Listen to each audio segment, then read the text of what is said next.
I learned so much from you, and like I feel like you're so much smarter than me, and you know all these things, and I'm gonna try my best to look into these books and these movies. I'm not saying I'm smarter than you, man. It's just it's all information, man. I tell them it's all information, man. Smart. Some people is a certain way how the brain works. Then some people are really brilliant, but it's just information, and it's no it's the books I have, they're not um uh confidential or classified. This is stuff that was freely given to us, Yeah. and you take what you want from it, and then learn how to act accordingly. Oh yeah. Knowing how the world works, knowing your place in it, and then being great.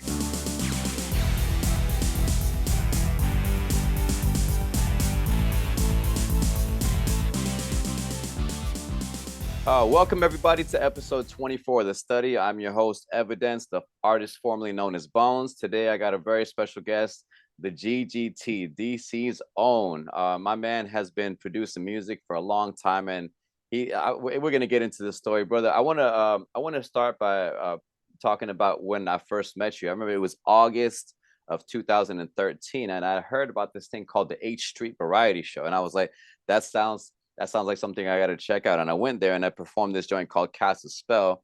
And Yeah. you and Tobal were so welcoming. And like I had such a good experience there. You guys invited me to feature the very next month. And I had a great time doing that, man. So it's been like over 10 years now that you've been in my life and helping me out. And you've helped out with beats. You've hooked it up with some tracks. And we'll go ahead and get started, brother. How about why don't you tell us how'd you get started into music as a fan, like as a listener? Like what really got you into the music? I was raised in the '70s, born in the '60s, raised in the '70s. So we Okay. had the console where we had the record player and the on one side and the radio on the other side. And my parents had 45s and 33s. So when we were listening to music in the basement, we had the Al Greens, the Ohio Players, Okay. Commodores, Aretha Franklin, Junior Walker, the All Stars. I remember that Marvin Gaye album, What's Going On?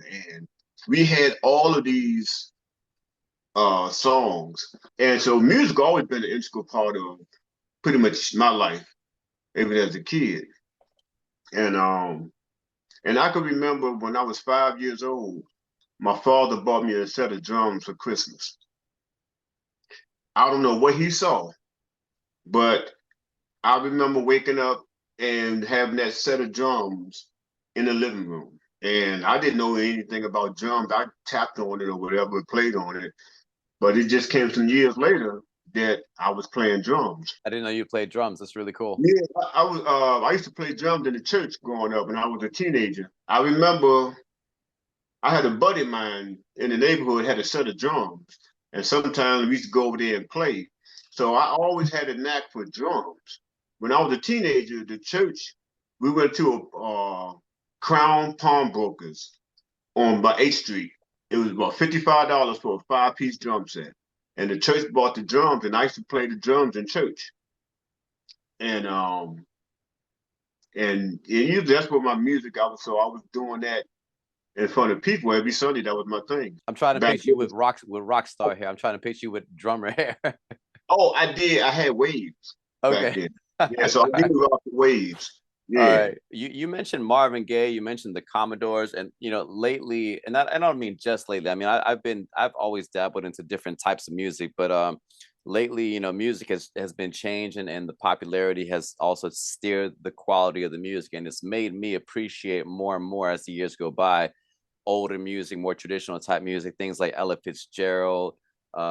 The other day I was listening to Donny Hathaway. The other day I was listening to, I hit those old soul stations on Spotify and whatever comes my way, Aretha Franklin, anything that comes my way. I'm starting to appreciate more and more that old soulful vibe where people would just be singing from the heart and they sound like they meant what they were saying. And there's a lot of phoniness in the business now where it's a lot of persona involved, a lot of people acting out characters in their music, and it comes out as inauthentic. Whereas, like, you listen to the old soulful songs, and it's just like these people really sound like they're going through the heartbreak, through the love, through these experiences, and I really appreciate about that the kind of music. as far as some of the first artists, like what are the artists that really got your attention in the beginning? Marvin Gaye, Commodores, Ohio Players, Chubby Checker, Fats Yeah. Domino. I've heard of these guys. Okay. But I was more so into the traditional R&B. The bands, Parliament Funkadelics, George Clinton, Boosie. Oh, And these songs, that funk era, Rick James. And now it's kind of funny because as I got a little older, I was listening to some of those old songs from the 50s and 60s. Twist and Shout by the Isley Brothers. They've okay. been out since the 50s. Herbie Hancock, used to listen to him. Yes. Um, and I'm gonna tell you the story to kind of move along. I grew up on go-go. Red Essence was my favorite band. Um, Godfather, what he used to do on the keyboards. Red Essence just had a certain sound about them that was different than any other band. The original cast members were Lil Benny and Foots and Funky Ned and Jungle Boogie, and the music, the instrumentation, how they put stuff together was like wow. And I used to have original music in my head when I was used to walk the streets when I was like 14, 15. I used to walk the streets with original music in my head. And I just didn't have the kind of devices to put it down. Right. But I've always had that music in me because I tinkled around on the piano a little bit also. Plus, I had drum skills. So listening to that type of music, and when I was 14, I got into rock music. Nice, nice. Yeah, buddies, we used to smoke weed in his basement. A guy lived a couple of doors down from we was young, and we used to smoke weed, and we used to listen to like AC/DC and Def Yes. Leppard and Kiss and Journey, those groups. And I got locked into rock music where when I was 14, I had this little transistor radio that you could hold in your hand, Yeah. and I kept it on Q107. So I grew up on like Pat Benatar and Hart, you Oh, know, John Cougar Mellencamp. I didn't listen to it. I listened to some R&B, but my station stayed on Q107. that's so cool, man. I wouldn't Yeah, have guessed that. I would not have guessed that. That's really cool. But it kind of makes sense when you listen when I listen to some of your tracks because you've got these really, and I don't know how many people could appreciate this about hip hop when a rap beat, when a hip hop beat has a more intricate drum loop, when you got like the tom fills, like the drum rolls. Like I noticed that kind of thing. Like a lot of times the hip hop beat is just boom, pat, boom, pat, boom, boom, pat. It's just the same pattern over and over. But your tracks like dun dun dun dun dun dun dun dun. You got like the drum fills, and it's like I can tell there's a little bit of a percussionist there. So that makes a lot of sense out of some stuff that I've been hearing in your tracks, man. when I was in the Army, I had a studio when I was in the barracks. When I was at E4, um, my room, it wasn't that big, but it was nice for the size, whereas 1/3 was the living room, another third of it was the bedroom, and the other third was my studio. Hmm. And I had a couple of keyboards. I had a Yamaha MT100 4-track recorder. I had an R100 effects processor. I had a Tascam 6-channel mixing board and a microphone. So I had all of these things in my. That was my little studio that I was making beats, even in like an '87. No, yeah, '87, '88. I was making beats, producing music. It's a lot So I harder got back then. huh? It was a lot harder back then. You had to put in more work to do the beats back then. Well, I'm gonna tell you, historic. It's a church I grew up in, Community Holiness Church on the corner of Third and K Northeast, right down the street from the Coliseum. And my father was an assistant pastor, so like I said, I grew up in the church, and they gave me a job one day of cleaning up the church. So every Saturday I would go there and I would, vacuum, wipe the seats down, clean up the church. So before I started cleaning the church, I used to take a half an hour to practice on the drums. And that was my Saturday. So I would lock the church up and leave. So one day I was like, I can play keyboard, I can play piano and I can play drums. And I said, how can I put these songs together? Because I had a song in my head. Hmm. But I said, how can I record myself? Then I brainstormed it where I said, let me borrow 2 boom boxes. So my niece had two boom boxes. So I had a song pattern in my head. So I say I'm gonna record myself on one boom box and then record the piano into the other. So when I borrowed, she let me borrow her boom boxes. So I went down to the church. I put I put one set of the boom box in front of the drums because I had a song pattern already in my head. So you know these boom boxes have built-in microphones. Yes. I played the drum beat out, and I got that down one take. Didn't make any mistakes, anything. So I played that beat out. So I took the two boom boxes and set on top of the piano and had them about a foot apart. And I played the drum beat into the other boom box, and I played the piano over top of it. So when I got finished, I had a track with drums and piano with me on it. And if I wish I still had that tape. That tape is probably gone, destroyed somewhere. But if I still had that tape, right then I knew that I could produce music. And that's how it all began. This was like back in '85. As musicians, as people who create, I think sometimes even when we produce something that's, I'm not gonna say low quality, but like less than professional, you can tell it's like a home studio mix, and we hear something else. We hear something like that's coming more so like along the lines of a professional level mixdown, even though if it's like a crude recording, like a lot of hiss in the background, we don't really let that kind of stuff bother us as artists because we hear the final product. We get a good idea of what it could be. See, we have, as artists, we have a vision of what something could turn into and could blossom into. And I think maybe you have a lot of that. Like whether it was like a home recording, you could hear it on a big stage. You could hear it like mixed and mastered, like any other track. Making the music is the easy part. If you get, because I've had jam sessions. I got with when I was in Germany. We used to, matter of fact, before I went to Germany, I was in Fort Lee, Virginia, doing my AIT training, and they had a music center that had soundproof rooms. And I remember me and some guys got together and had a jam session. I didn't even know these guys, and I was on the drums because I used to practice. This is what I used to do. I had Maze, Frankie Beverly and Maze, live in New Orleans. So I used to have the Walkman on, so I would play it and play the drums as I'm listening to. So one day, some guys came in and wanted to have a jam session. One guy was on bass, another guy had a guitar, and we were doing like some rock and roll. So I did the beat, they played. We never, if I walked past these guys, if they were living there, I wouldn't know who they are. But we got together and had a jam session. And I did the same thing when I was overseas, had a jam session with some guys. And that's a really nice thing to do for anyone who's a musician to have a jam session. And everybody just on the same page and you just rocking it out. Would you consider having a musical jam session with people sort of like along the lines of playing pickup basketball? Like you go to the basketball court, you don't know these people, you It's never like met them pick up before, basketball. and you call Yep. next, and all of a sudden you guys got a thing going on. Y'all in tune. You don't know their style of playing, but you all know what you know what you're trying to do. Was it similar to that? Yes, just like pickup basketball.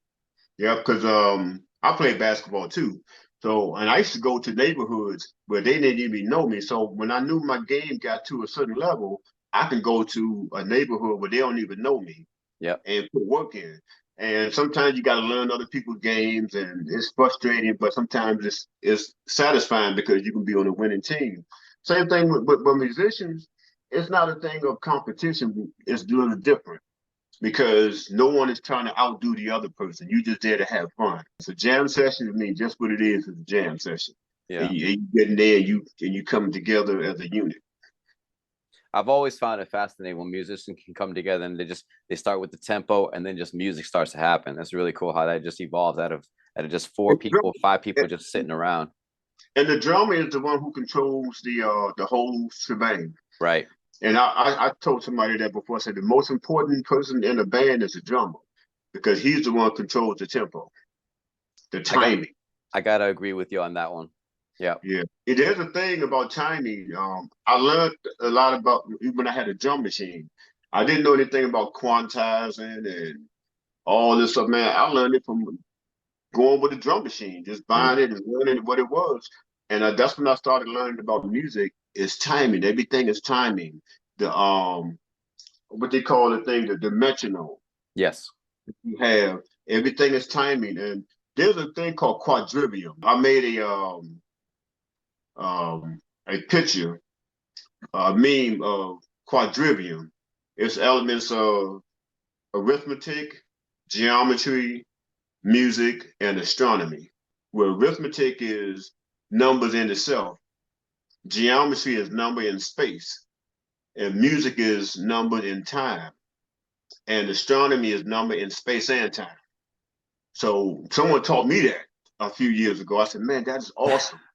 Now, there's a song that I did at the last variety show that we held before Tobal's send off, right?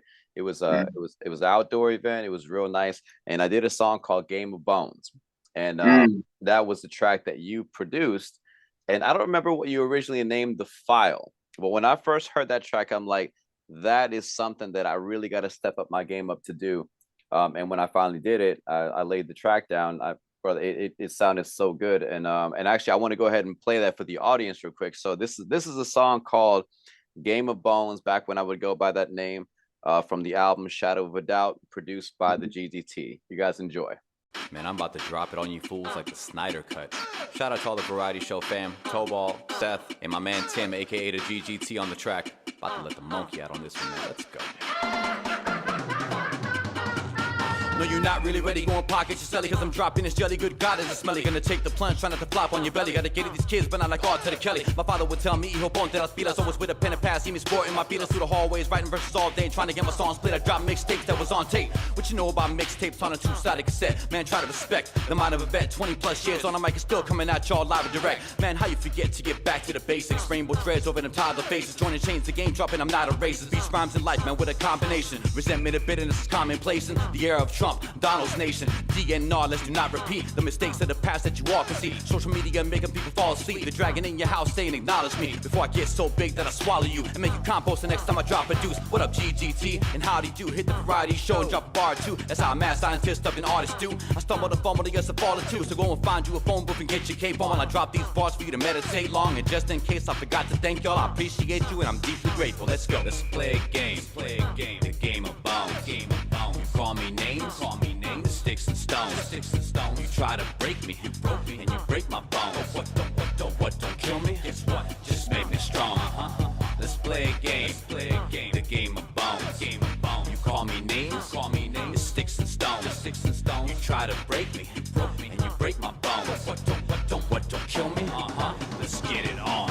So no holding back, if only they had. Skills are so sad, the shit's in a bag. And not every teenager listen to trash, but someone too dumb for that lyrical rap. Skipping the mumble, skipping the trash. Skip all the youngers who twist up the facts. And all of you old heads who live in the past. So scared of change that you piss in your pants. One day we'll rise up and be living off plants. No more living creatures in Auschwitz camp. Maybe we make it and maybe we don't. Elections and jokes, every day is a vote. We live in the age of Google, it's strange. Humanity's long overdue for some change. I got love for my family, that's true every day. I don't have to approve what they do, what they say. Who could have made a better prediction? I do when I say what I said in persistence. I get on the mic and let go of it all. Better to fall than not show up at all. Do what you love in 2000, whatever, 2000 forever. Group thousands of letters and thousands of words, and the power of a verse. Never doubt what you work for, the down for the surf, put a fist in the planet. No wishes, imagine, be grateful for the things that you haven't. Never give up, say la vie. The simple life has been great to me. You gotta pay to play, nobody play for free. My celebrity ain't what it's made to be, so get the private fame, just wait and see. Going back to school with straight A's and B's, and that's no hay de queso, no más de papa. No hay de queso, no más de papa. Muy caliente. No hay de queso, no más de papa. No hay de queso, no más de papa. He's a hot. No hay de queso, hot. No más de papa. He's a hot. No hay de queso, hot. No más de papa. He's a hot. No hay de queso, hot. No más de papa. He's a hot. No hay de queso, hot. No más de papa.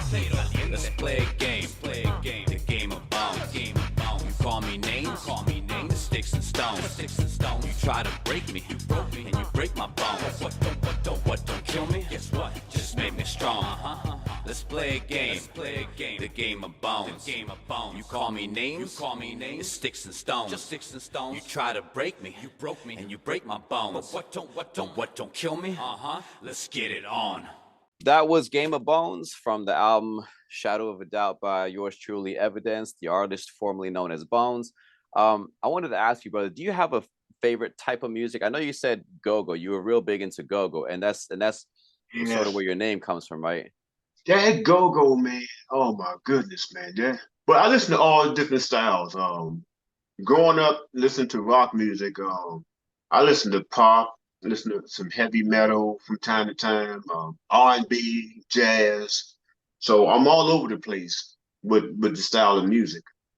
Big band swing, going back to Okay. the days of Artie Shaw and um, Count Basie. You know, these guys, Gene Krupa. These guys were awesome. Um, you you had to really be a musician back in those days. I mean, if you couldn't play for these bands. They were just that good. And I love the instrumentation, the horns, the arrangements. Um, Growing up in Parliament, the music was so different. I had a lot of inspiration from Parliament Okay. because I love to make sounds like music and using special effects to go along with the music, kind of give you that. I have a song called "Gift of God," and I let a female some years ago back in the '90s hear it. She said this song makes her feel like she's in another world because the way how I put it together, and that's just because I like to be different. I don't like to do music now. To kind of attached it to it. My favorite artist is Prince. Okay. My favorite song of all time, of any song I've ever heard, is "Man in the Mirror" by Michael Jackson. Oh, okay. Because on a spiritual level, it holds you accountable. There's no escaping it. It holds everybody accountable where you get to judge yourself. But Prince, the music he did, and used to tell people, if you ever heard the lyrics or listened to the lyrics of what Prince, he was at a he was everything. He was battling himself, the universe, because he would have spiritual lyrics. Next thing you know, he'd get right back to love, and he'd talk about something. And it's like he was just like he knew something. So when I used to listen to him, I said, I never want to play my music like Prince. You remember the song "If I Was Your Girlfriend"? By Prince? Yeah. I'm not familiar with that one by name. I might know it by the rhythm. Well, you remember "Sign of the Times," right? No, I was more of a Michael Jackson guy than Prince because I was younger. I was probably like in my teens when Prince was getting real big in the Purple Rain era, and I found his and again this is young me being cynical and being dismissive about stuff. I wasn't into the way he dressed. He was a little bit flamboyant for me, so I kind of wrote him off. I didn't really learn to appreciate Prince until later on. That's why I'm not that familiar with his catalog. But you know, he wrote "I Feel for You" by Chaka Khan. No, I didn't know that.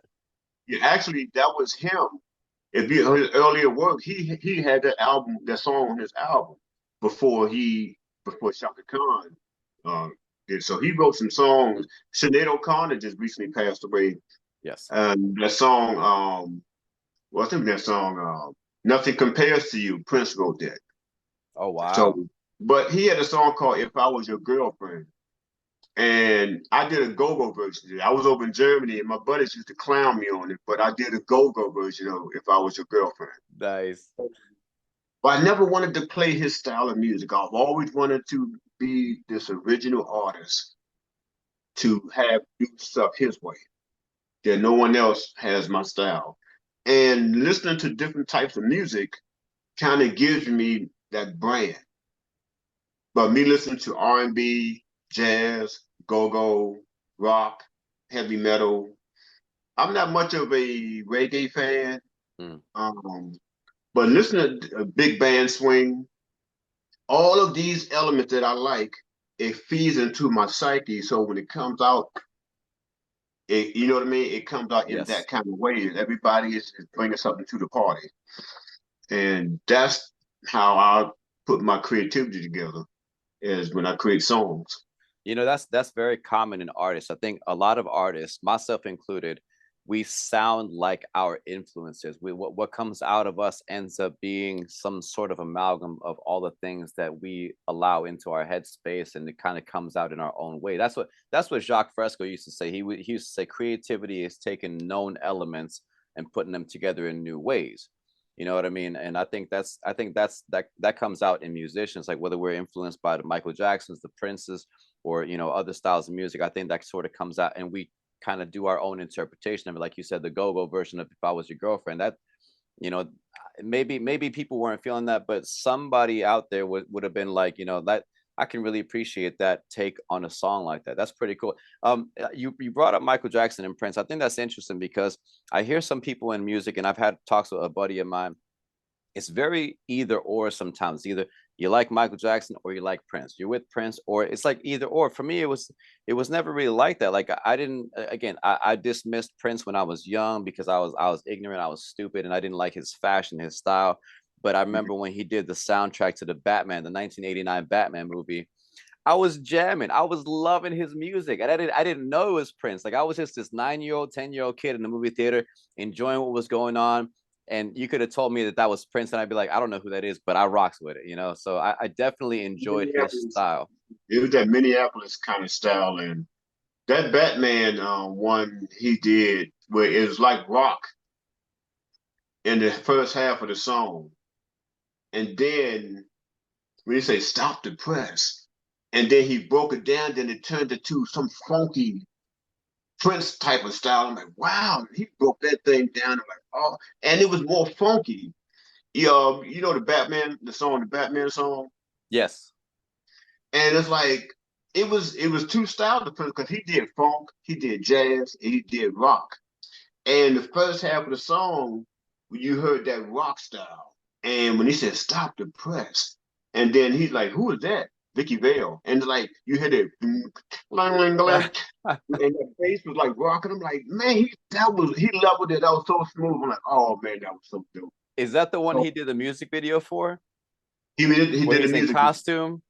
Yeah, he was dressed like the Joker. I love that one. I didn't know the name of it, but yeah, see, and a part of me, like deep down, like, cause on like again, like being young, being stupid, like I can dismiss stuff, but like when the music really hit that part of my soul, there was no deny. There's no denying what you're into. Like when you hear something and you're into it, you can't pretend you're not into it. You know what I mean? When you taste the food that you like, you can't pretend like, nah, I don't really like that. Like you like what you like, and that's that. You know, that's really cool, man. Man in the Mirror though by Michael Jackson. I think that's probably, I mean, and again, people say the word, they throw around the phrase top five, the expression top five very loosely. But I would say that for me personally, that's probably one of the top five greatest songs ever done. And fun fact, actually, that's one of the songs Michael Jackson actually did not write himself. Mm-hmm. It was written by somebody else, but he was looking for an anthem, and somebody came to him with it. He was like, that sounds like an anthem to me, and he sang it. And I mean, the rest is history. It's one of the greatest songs ever recorded. And the thing about Michael Jackson, in my honest opinion, just my opinion, I think he has to be one of the greatest artists ever, if not the greatest artist ever. And I'm speaking in volumes of I've never seen women react to any other. I mean, they did with Elvis, but it wasn't the same with Michael Jackson. That's facts. And it's like this, he was so awesome, man. I tell anybody if you weren't around, I never went to see him in concert, but if you weren't around when he was grown, when Thriller came out, Mm-hmm. could nobody touch Mike. I mean, and I'm Absolutely. sorry, there was some awesome bands out there, some awesome singers, Yeah. but that Thriller and Bad, Yes. this guy will have women crying. Yeah. Passing They out at shows. passing out. I'm like, you know how much power you have to extract energy from Yeah. someone that where they cannot be conscious. Yeah. Yeah. I mean, you and I have been to concerts. I went to see Matchbox 20 with my family a couple weeks ago. Wasn't nobody passing out. I've gone to see Metallica before. Nobody's been Mhm. passing out. I went to see Bone Thugs. Nobody's been passing out. I've gone to so many concerts, so many big names, and nobody's like passing out from the enjoyment, from the excitement. Like, you know, it must be, I didn't, and it used to be something I could tease and make fun of, like, how are you going to spend all that money and go pass out at a concert? But what I think it is something like, you know, I can't even believe this experience that I'm having. Like I'm here right in front of me. Here's this legend, and it Mhm. becomes so overwhelming that they just drop from that the overwhelming emotion. And it's just like nobody, that's not happening these days. Nobody is having their fans pass out like that. You know, it's such a strange phenomenon. And I'm quite sure I would probably be starstruck if I saw a Oh celebrity. You know, I mean, it's just that's what yeah, TV does. yeah, Or, you know, but Well, I was you're a fan of music at heart, like, and being starstruck, that's not a criticism. Like, being starstruck means like there's a place in your heart where like this is like you can appreciate this on a level that somebody who can just only appreciate on a surface couldn't understand. if I came across another music producer, I would be in awe of what they do. But then I'm saying, okay, yes, you do the same thing. So Hmm. I don't know whether you play the notes like they play or whatever. But I'll tell anybody, if you set me down in front of a keyboard when I'm actually trying to create something, Hmm. I can come up with some stuff, and like I've had over the years. I got a lot of songs that I came up with, and just me on there. I'm doing the drum tracks, I'm doing the bass lines, the piano, everything, and even vocals. And I've had some trials and errors. Some songs didn't come out like I want, and I had to recreate and do it over Well, of until course. I want to stay on Michael Jackson and Prince for just a second before I play another one of your tracks.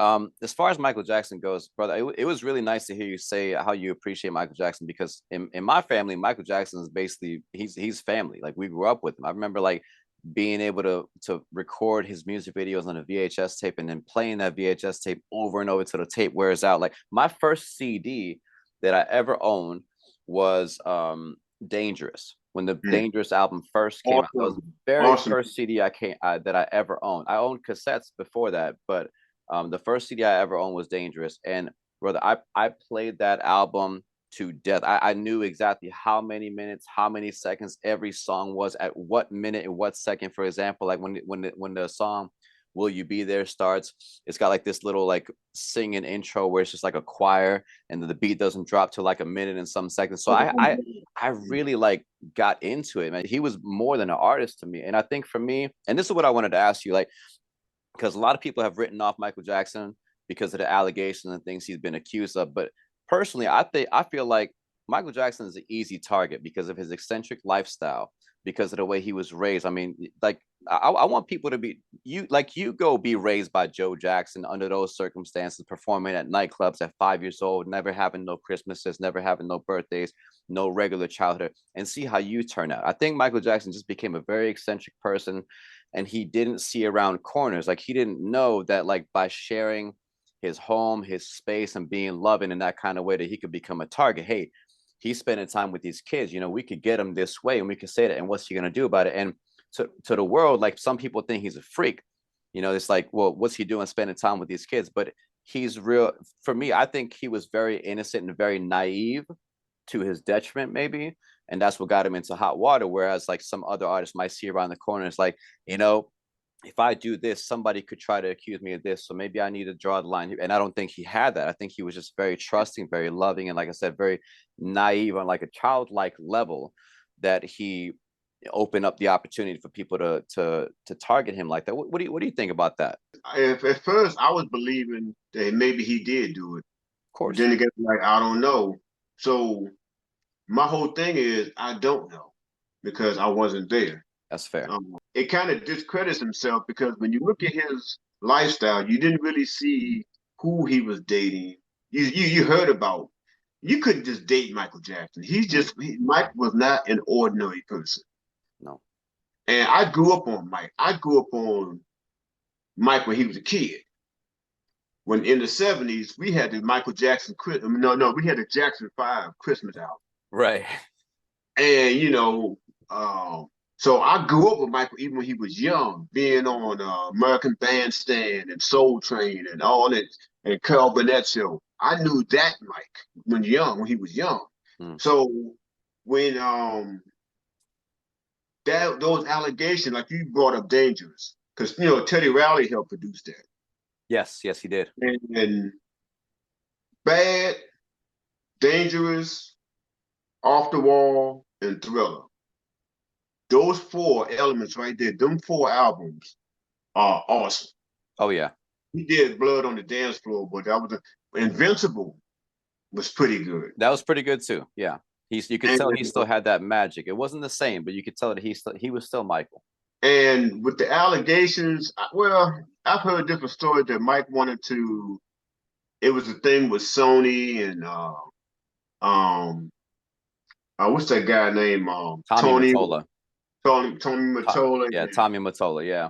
a whole bunch of stuff that he wanted to buy in, or and then they brought up the allegations to discredit him, and Yeah. and it's like it's sad that the music industry can be that dirty to to run a smear campaign to discredit you and kind of to deter anyone from dealing with you in that way. Because instead of him going forward with that business, he had to deal with legal issues. I totally agree that it is really nasty that we do live in a time, and not just now, but like back when Mike was being accused of all this, that people will go to those lengths to create those type of smear campaigns and basically destroy a life, destroy more than a career, destroy his life, you know? And I know a female, she's like in her mid-20s now, and she loves Mike.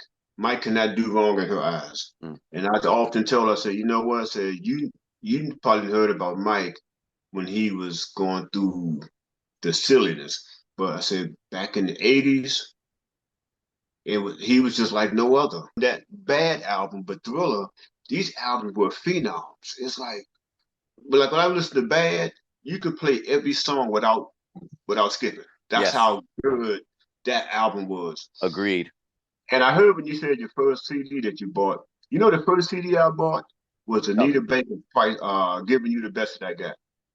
The name of the Because I album was Giving You the Best That I Got by Anita yeah, Baker. yeah, Okay. because I think that was her third album. I used to have cassettes when I was in Germany, Mm. and my buddies were buying CD players. This is like back in '88. And I'm like, nah, listen, man, buy a CD player. I said, nah, man, I'm good. I got my cassette tapes. I'm straight. And one day I said, you know what? I'm gonna buy a CD player. I went to the PX and bought one. My first CD I bought was Giving You the Best That I Got.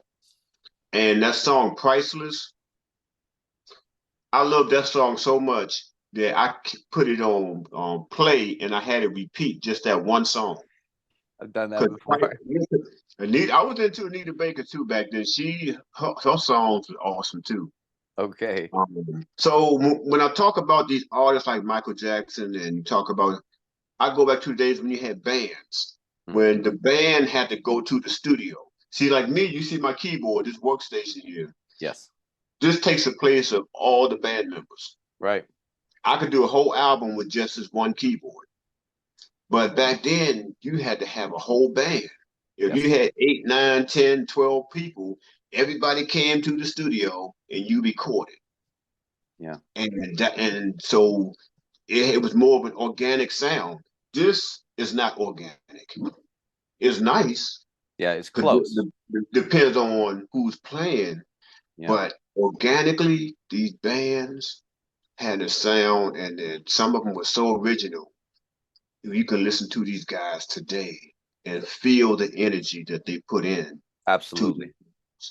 Absolutely. And And that's what I mean when I said earlier, like it's a lot easier to produce music these days because somebody with skill. I mean, I'm not it's nothing against an artist who can do the drums and then the keyboard and the guitars and the synths on their keyboard. Like mhm, that's not to me that's not like a step down from like a live band. It's a new evolution of music. It's just another way of doing it now that we can. I mean, like hip hop is all about technology and using different elements to make music, but it's absolutely true that back then you had to have the raw talent. You had to have the drummer, and y'all got like one take. There's no like, we can punch in here, punch in there. That was a lot harder to do because I went to Omega Studios and I studied there for 51 weeks. I went there for a year course for audio production techniques, and we learned how to cut audio tape. We learned how to do splicing and punching on cassettes. That is no easy thing to do. right. You do not have the wiggle room that you do on the digital formats. It is not the same. Yeah, I've Um, done that too with the punch in, punch out on the Tascam. I had a Tascam 4-track recorder, and yes, it's not easy. No, no, I can't imagine. And real quick, getting back to the whole Prince Michael Jackson thing, like I think one of the biggest differences for me, and I got a lot of respect for both of those artists. I don't have any shortage of respect for Prince these days, and I regret all my years of just being stupid and ignorant, where I would just write off artists for stupid reasons. But one of the biggest differences to me between Prince and Michael Jackson is Prince played like 1,000 different instruments, whereas Michael Jackson, I don't think he played any instruments. But Michael Jackson, you could get him to beatbox and make the sounds with his mouth, right? So he could be sitting next to the drummer and beatbox, that's the drum track. He can sit next to the piano player and harmonize the piano, and then he knows what to do. So like he was a one-man band in and of himself, even if he wasn't playing the instruments. And to me, that's a skill. That's a musician to me. So like, I don't agree when people say that Michael Jackson was not a musician. He may have not played instruments, but that man was an instrument in and of himself. And but about Prince, like I wanted to ask you, because again, one of my younger stupid thoughts was when he became the artist formerly known as Prince and he started going by that symbol. I thought, what a stupid thing to do. And again, this is young, teenage, ignorant me. It was like, what a dumb thing to do. Like, this is just some celebrity stuff. He's just trying to get attention. But later on, I learned something, and you can correct me if I'm wrong, if I get my history wrong. I learned later on that it has something to do with his label trying to own his name and like, well, you can't put out music as Prince. And he was like, fine, I'm gonna put it out under this. And he basically, there was nothing they could do. Like Prince wanted to break away from them and do things on his own. He wanted to break away from Warner Brothers. So Warner Brothers was like, well, if you go out from under us, you cannot use that name because Warner Brothers, they pretty much owned everything about him. And so that's why he came up with the symbol instead of using, the army formerly known as. Brilliant. And that's the stranglehold when it comes to patents and copyrights. That they own you. It's kind of like if you're that slave and you finally wake up and say, I don't want to be a slave anymore, it affects the slave master. Then he's going like, whoa, especially if you have value. And if you go out there and try to do stuff on your own, he's going to do something to marginalize that. Yeah. Because you say, no, you can't be free. I own you. So on a song called Emancipation, when he came out with that 3-album set, it was 3 CDs. And that's the first time I've ever seen a person come out with an album with 3. It was 12 songs on each disc, 36 songs. All new music or like re-recorded versions? He did covers. He did La La La Means I Love You. He did Bet You by Golly Wow. So he did One of Us. So there were some songs on there that he covered. Okay. The song One of Us? No, brother. Like I said, like you're taking me to school right now, and trust me, like all these artists that you're mentioning, all these songs, I'm gonna be putting them into my Spotify playlist, brother. So I really like keep it coming, keep it coming. The Bet You by Golly Wow came out years ago. I forgot who made it. Bet You by Golly. What was it? Oh shoot, my name is Delphonics. Oh shoot, I forgot, man. That's all good. It came out in the '60s, so it's an old song. La La La Means I Love You. But the first song was called Slave. That was the name of the first song on the album. And that was one of the most underrated CDs to me from Prince because he had some really good songs on those albums. These songs were awesome back in the day, harmonized. Nas has a story about Prince where he said he wanted to do a collab with Prince. He said, Prince asked him, do you own your own masters?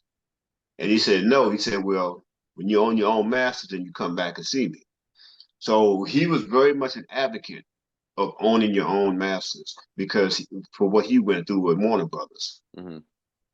And you see now a lot of people are doing independent, or you see a lot of people are doing their own thing, streaming, and they're finding revenue through streaming without going around and getting with record labels.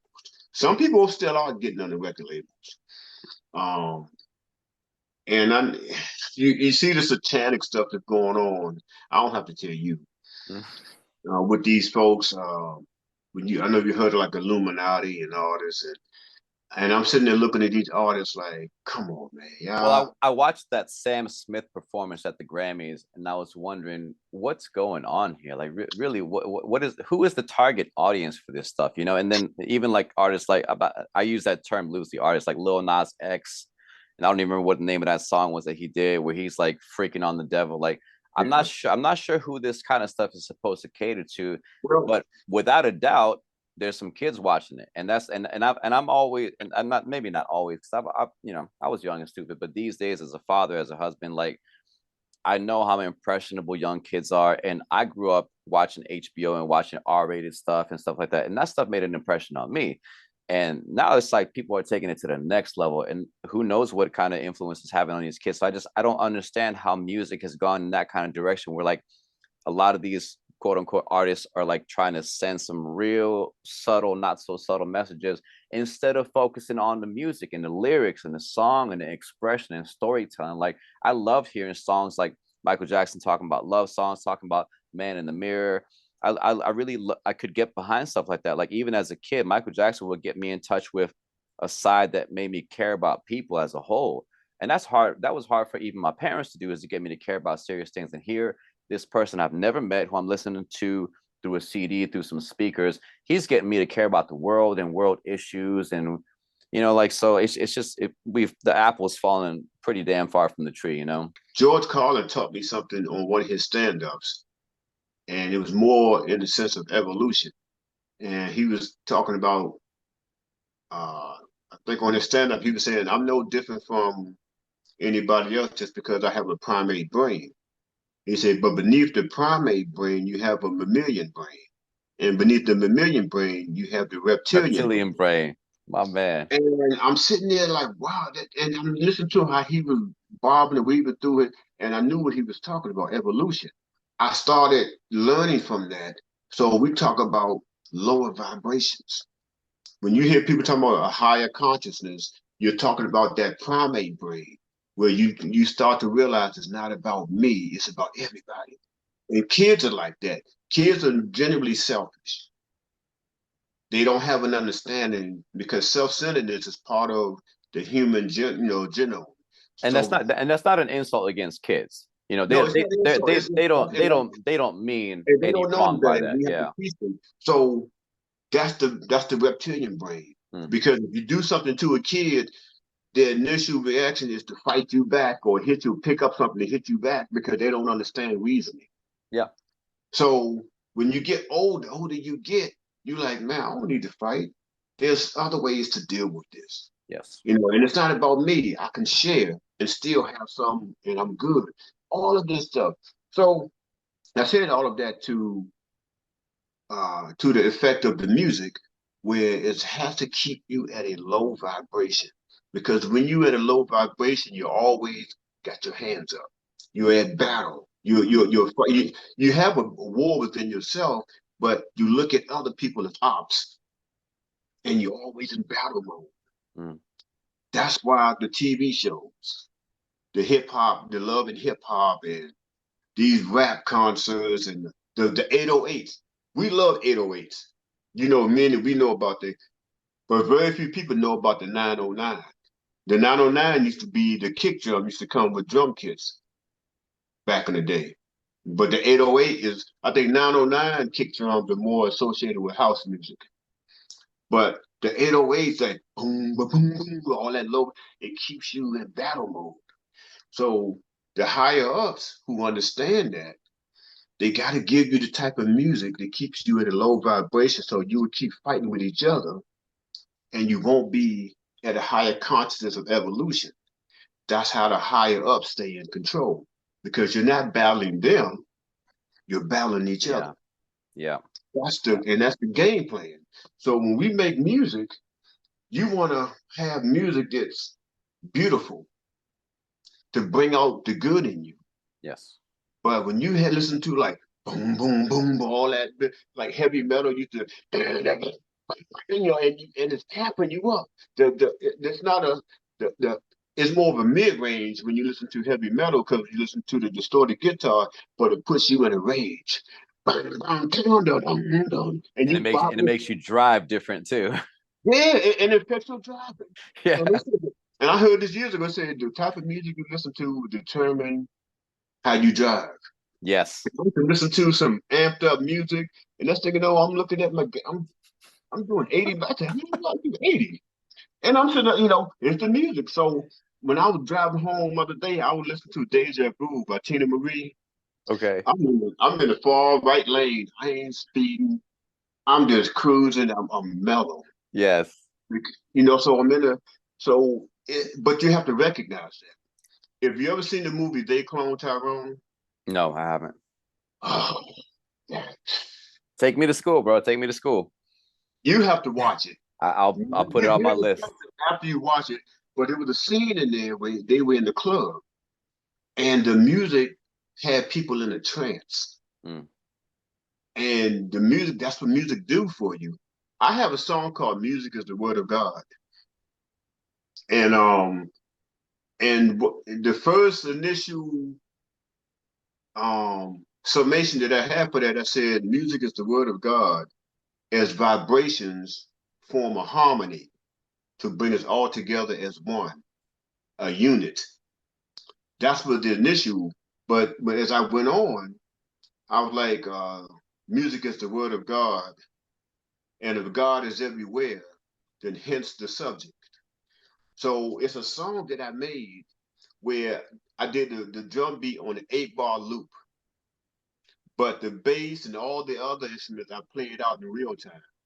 So it's more like a jam session. And you put the headphones on, you can hear all these elements. The song is so busy that you hear all of these elements in the song. And because if, like I said, God is everywhere, and so is music. We talk about sound. Yes. Now I'm getting back to the music part of it. So when we talk about being music producers, rappers, we're bringing something to life. Yeah. They made a whole movie on that called Pitch Perfect, where like there's nothing but like a cappella singers making music, just somebody do the bass line with their mouth, somebody do the hi-hat with their mouth, somebody do the harmony, somebody do the low end, and it's just all just people using their voices. And like, you know, and I've seen like in high school, I would watch my buddies do step team, and they're stomping and slapping and making all kinds of sounds with their body. Yeah, absolutely. I did that. Now go back to another part of my history. I was that guy in junior high school beating on the tables. Mm, So when the teacher would leave the class, I'm yeah. that was me in the classroom doing that stuff on the walls. In DC on the 70 bus, a buddy of mine named AJ, we used to go to this program every Thursday. So when we on the 70 bus, I'm making the beat on the seats, and he was freestyle rapping. Nice. And this was like 85. And we used to entertain the people on the bus. No one said, "Man, stop that noise." No, they was into it, Mm. and they would enjoy. We were performing in front of people on the bus. So me going back talking about producing, I was making beats in the 80s. So that's the when we're talking about the thing of creativity, having an outlet where you can record yourself and go back and like, oh, I like that. Let me add some more to that. And that's how it is when I'm doing kick drums.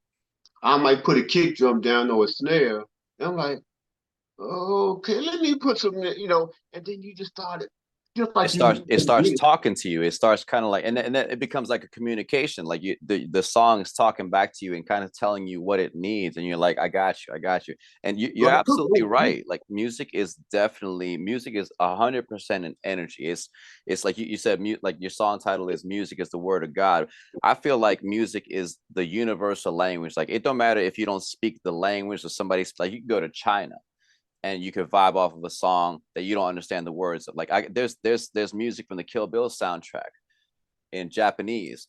I don't know what they're saying, but I love it, and I'll play it 1,000 times over. It could be saying some foul shit, but like it's talking to me, and I hear the emotion in it. So like music is absolutely an energy, and like I like the whole frequencies thing. Like that's a bit above my pay grade, but I get what you're saying, brother. And that really, like, to some people it'd be like, music is just music. What are you guys talking about? Y'all must be crazy. But like, no, music is so much a part of the human experience. Like, like probably going back to like caveman times, people are beating on things and talking, like making music.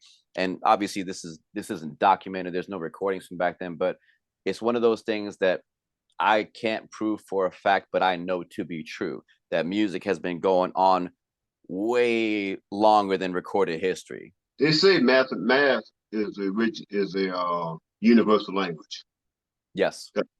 but music is also a universal language, which if you look at it as all relative, it all relates. See, music is timing, Mm-hmm. but it's all calculated through numbers. And arithmetic, math, is the element is numbers. You see what I'm saying? Okay. No different than the clock. You have 24 hours in a day. It's numbers. It's something that's calculated to keep you in step, Yeah, like a cadence. That's what absolutely. it is. I mean, So, I mean, the Earth rotates at 365 and a quarter days on a consistent cycle. Like right, how everything is that's numbered. possible is beyond explanation to me. You know, Yeah, and we talk about music, and it's all energy. Everything is energy. absolutely. Emotions are nothing but energy and motion. Yeah, And I was having a discussion. I'm not gonna get too much in it, but we are talking about when you feel a certain way about someone, like emotions, like you love someone. These emotions, every emotion needs a destination.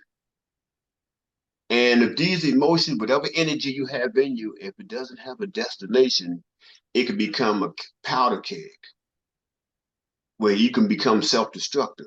So if you love someone or you send something out on inspection and they reject that love, if you're not mature enough to handle it, you still have that love, but it has nowhere to go. yes, And if you don't nurture it, you can become self-destructive.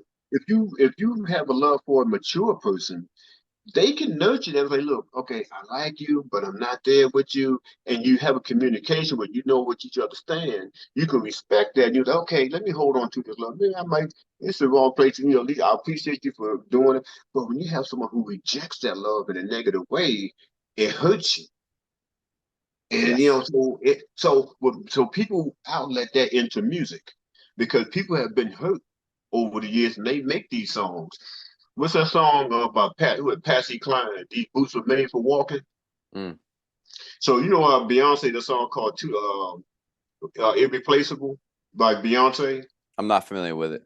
Well, Neo wrote that song for her, but it was based in the same lines of Patsy Cline when she said these boots are made for walking, and one day these boots are going to walk all over you. Mm. Yeah, she was fed up with the guy's stuff, so she said she's walking. She's gone.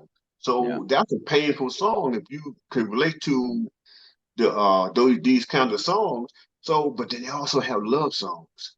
We're yeah, like, you're the best thing yet that ever came in my life. And you know what I mean? You can yeah, weave your way through it and you're so happy now and you throw that energy onto the song. yeah, Or so a lot of the music they're making, and there are some songs that indicate love, but there a lot of music that indicates resentment and hate.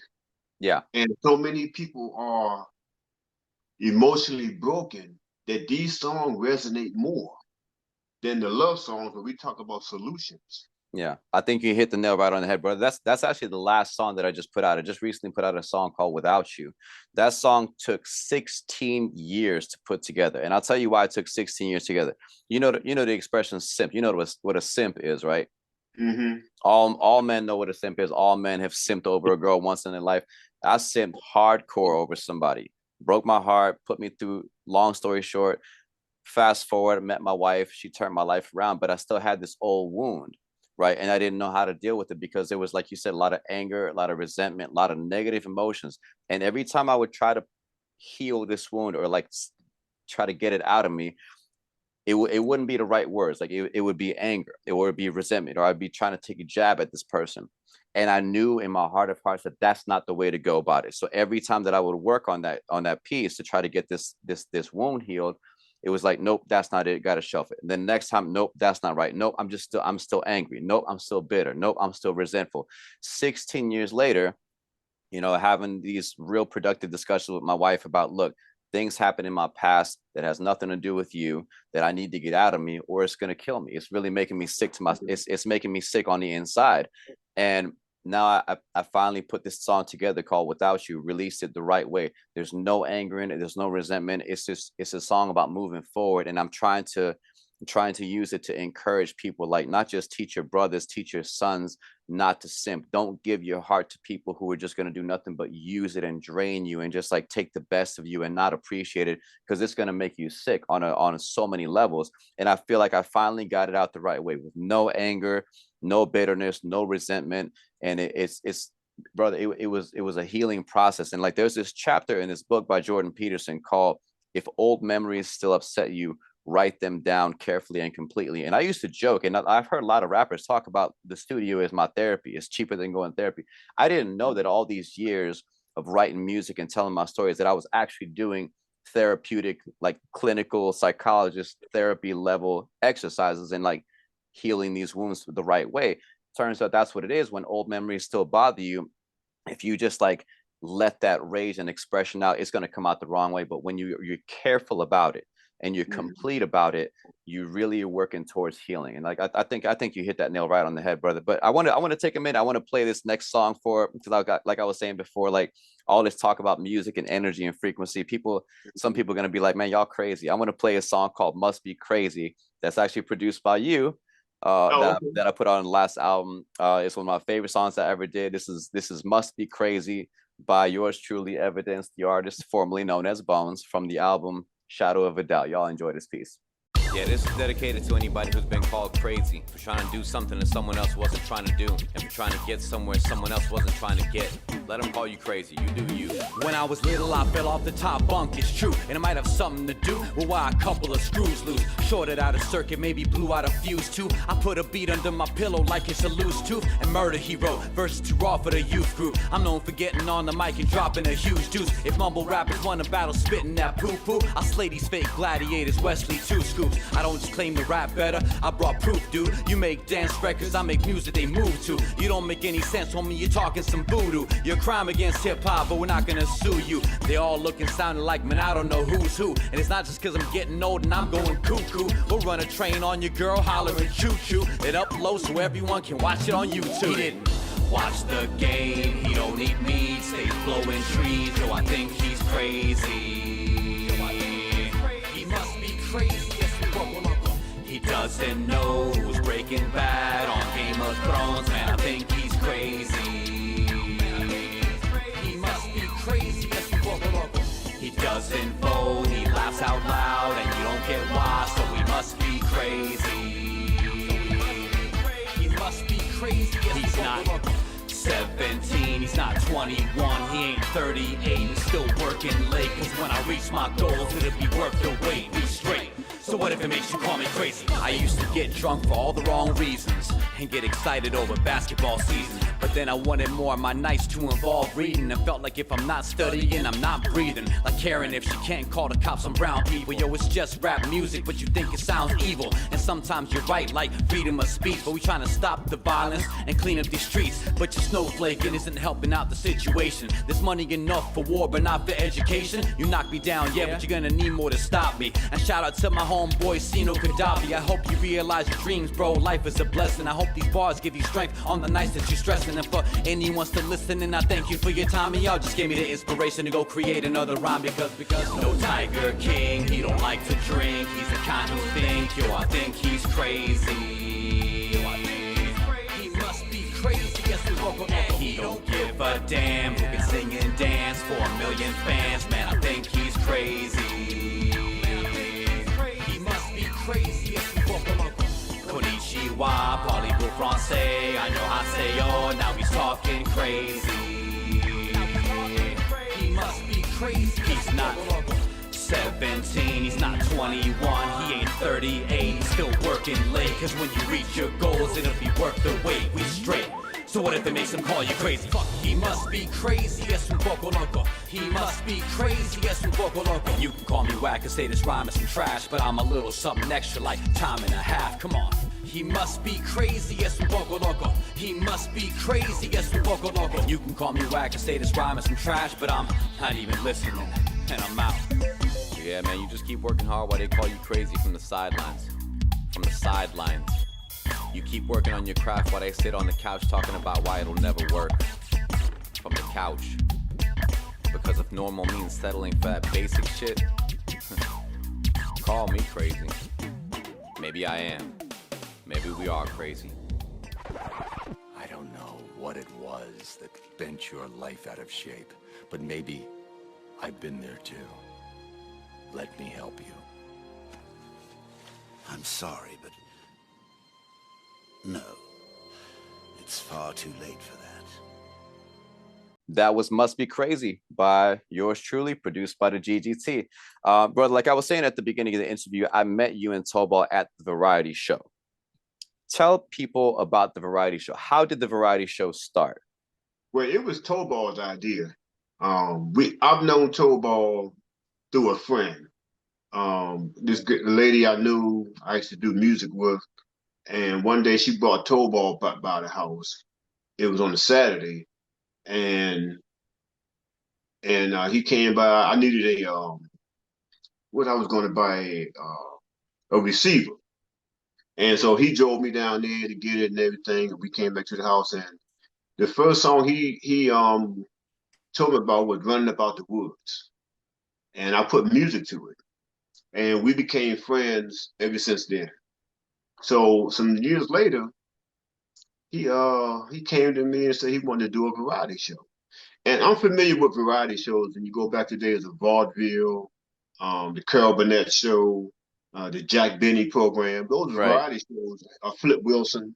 So I said, okay, I'm with it. So he got this spot on H Street, where Nate's place at. Absolutely. Um, so we went there, checked the place out. So he used to make the flyers. So we used to beat the street, man. We went down to different people, went to Heckler Mall, and sometimes we went to 7th Street or Georgia Avenue, just going around, passing out flyers, say, look, we doing a variety show, boom, boom, boom, boom. So we used to do all of that.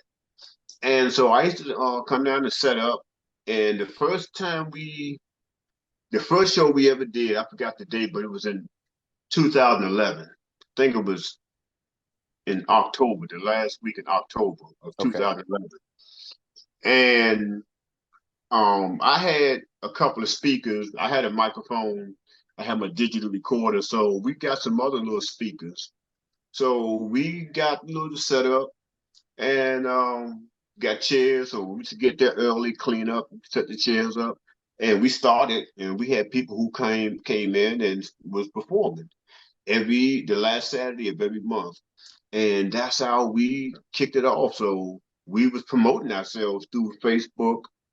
They didn't have Instagram back then, but through Facebook, we put it out, and Tobal would print the flyers, and we would pass the flyers out. He'd give me a stack, pass them out, and people began to come to the shows. People we knew, family, some people we didn't know, and they used to come to the shows, and other people at different open mic spots that we knew who were poets and singers and stuff. And they used to come to our shows. Sometimes we would go to their shows. And it grew like that. And every month we had a set of people who came in and we entertained them. I was the DJ. Didn't have the equipment I have now, but I did the best I could with what I had. And we come to see me, giving you a blank CD or whatever, and the microphone is on. You go and do your thing. And that's how it started. The H Street Variety Show is probably my favorite place I've ever performed at, honestly. Like the not just the quality of the sound, the environment, the love, the people, because y'all let me be free to speak about whatever my songs were about. It was no judgment. All are welcome. Just bring that honesty, bring that some level of positivity. And I felt so welcome there. I was like, this is the spot. And I fell in love with the H Street Variety Show. And I don't know if the lighting in the room is a little bit too bright, but right here, I'm a suck at pointing right there. That one right there is actually the thank you flyer from my feature. So okay. So it hangs up in the stew all the time. I keep that. Okay. I treasure that memory. Honestly, like I said, the H Street Variety Show, it gave such a good energy, and I'm really glad to see that y'all kept it going. Whether it moved to the other spot in DC where it was like the glass window behind. Yeah. And then anyways, but I really thought that the H Street Variety Show was one of my favorite spots. And I performed at all the different busboys and poets. I've been to Bohemian Caverns back when Capital City Records was still a thing. Like I performed, I bounced around all over DC. The H Street Variety Show for me was the spot, and that's credit to you and Tobal. So I really appreciate what you guys did for the city, for music in general, and providing a platform for artists like myself to be able to just be ourselves, let our freak flags fly with no judgment, and people show love to each other. And like meeting you and Seth Washington and Tobal, like that's why I shouted you guys out at the beginning of Game of Bones, because you guys really made me feel like family there, and I really appreciate that. It was so nice because you heard live. Nobody was lip syncing. Everybody and Topo will let you know this is no judgment zone. So when you come in, we had people who weren't great singers, who they hit sour notes, people made mistakes, and we kept the show going. Yep. And then it's like, yeah, this is not the Apollo, so there's nobody coming with a candy cane to snatch Yeah. you off the stage. So, I mean, oh my goodness, came across some awesome people, man. And meeting these different people, man, it really means a lot. Around 1988, when I was in Germany, this guy taught me how to DJ. This guy, Mikael, this club called Logos. And I used to be the hype man. So he was a DJ, and he was really good, but he never talked on the mic. So one day I came back like, man, can I talk on the mic? So he would let me grab the microphone, so I would be talking to the crowd, and that was my little thing. You were the They gave MC. Yeah, they gave me a spot. So one day the lady who was at the bartender, she said, "Come with me." So she went to the door where you pay to get in. And he said, and she told the guy, when he comes in, he don't pay. I'm like, okay, I got a Nice. job every That's love. Thursday. That was my spot. Used to get free drinks, everything, and that was my spot. That's So love. one day I told him, say, "Hey, Mikhail, can you teach me how to DJ?" He said, "Yeah, come back next Thursday. Come early." He showed me how to DJ on the records and showed me how to do. And plus, I was already into music, so I knew how to, put the music together. And he taught me how to mix. Nice. And I got a job DJing. I went to the club one day, and some guy at another club needed a DJ. I had no experience whatsoever, and so I rode with him. He had a Porsche 924. Drove me to his club, and they told the DJ there, say, let him spin it for like 10 minutes. So I had to audition. I went in there, did my thing, and he said, "Well, can you DJ every Saturday?" So okay, yeah. Got a job DJing. That started like 88, 89. I had no experience of DJing, but I used to go to the clubs all the time, so I knew the music. So I didn't have to worry about DJ equipment because I was in the club. So every week I used to go to the record store and buy albums. So I had like about one crate of albums, and the club had the rest of the albums. So I didn't really have to buy a lot of music. But every week I was at the record store, and that's how it is with DJs. Even like right now, getting it from the internet. You can never have too much music because you might go somewhere one day. Oh, I need to get this song. I don't have this. And Mm-hmm. you have to download this song. So you're always getting music and music and more music. You can never have too much. And that's how I got started back then of DJing, as another tool for me doing music other than music producing. But producing the music, man, we had rap shows when we was in Germany. We had talent shows that we went to, and oh my, I came in first place. This song I got called Ecstasy. I want to redo this song, um, but I came in first place. I knew this guy who played saxophone from Texas, and it was a talent show did, and we did one rap song. I put the music together for him, but we did Ecstasy. And you remember, I don't know if you remember Moments in Love by Art and Noise. Of course, absolutely. And just to the audience, just so we're clear to the audience, like they were doing a song called Ecstasy, like they weren't popping ecstasy. No, they Right, wasn't. right, No, right. Because you they wasn't. say we were doing ecstasy, and I just want to make sure everybody's clear with that. Oh, okay. Yeah, and Yes, actually I remember the Art of Noise. They used to play that. There used to be this show either on WPGC or WKYS like around midnight, and every day, every beginning of the show, they would open with that song. And even Crazy Bone used that song for a couple of his joints. But go ahead, brother. like November of 1990 is when I came up with that idea. So I saved it. And so when I got back from Saudi Arabia, my buddy, we supposed to be doing another song, but they were so happy to get back, we never got to do it. So we did Ecstasy. And I got the idea from Art of Noise, but it doesn't sound like their song, but I got the idea from it. Okay. And so we did that at a talent show. I did the saxophone part on there. And so my buddy, since he played saxophone, I wanted him to play the real saxophone. Nice. So at the time, I had a Yamaha S555. So it's a sequencer. So the music was already down. No, I think I recorded it, but I didn't have the saxophone part. Okay. So I did the strings as a backdrop, and they said we almost lost it. We almost got because they were. He was trying to sing, and he almost messed the whole gig up by trying to sing. But when the music broke down and he started playing the saxophone, they were loving it. And the song did so great that when I had the outro, the people were already applauding. And coming up, we won first place, won $250. That's nice. And And when 250 back then was a when I lot more than sing 250 is now. and when I sing you a song, when I redo it, you'll understand the ecstasy is a bad cut. Please, One of please. my I'm favorites. looking forward to it.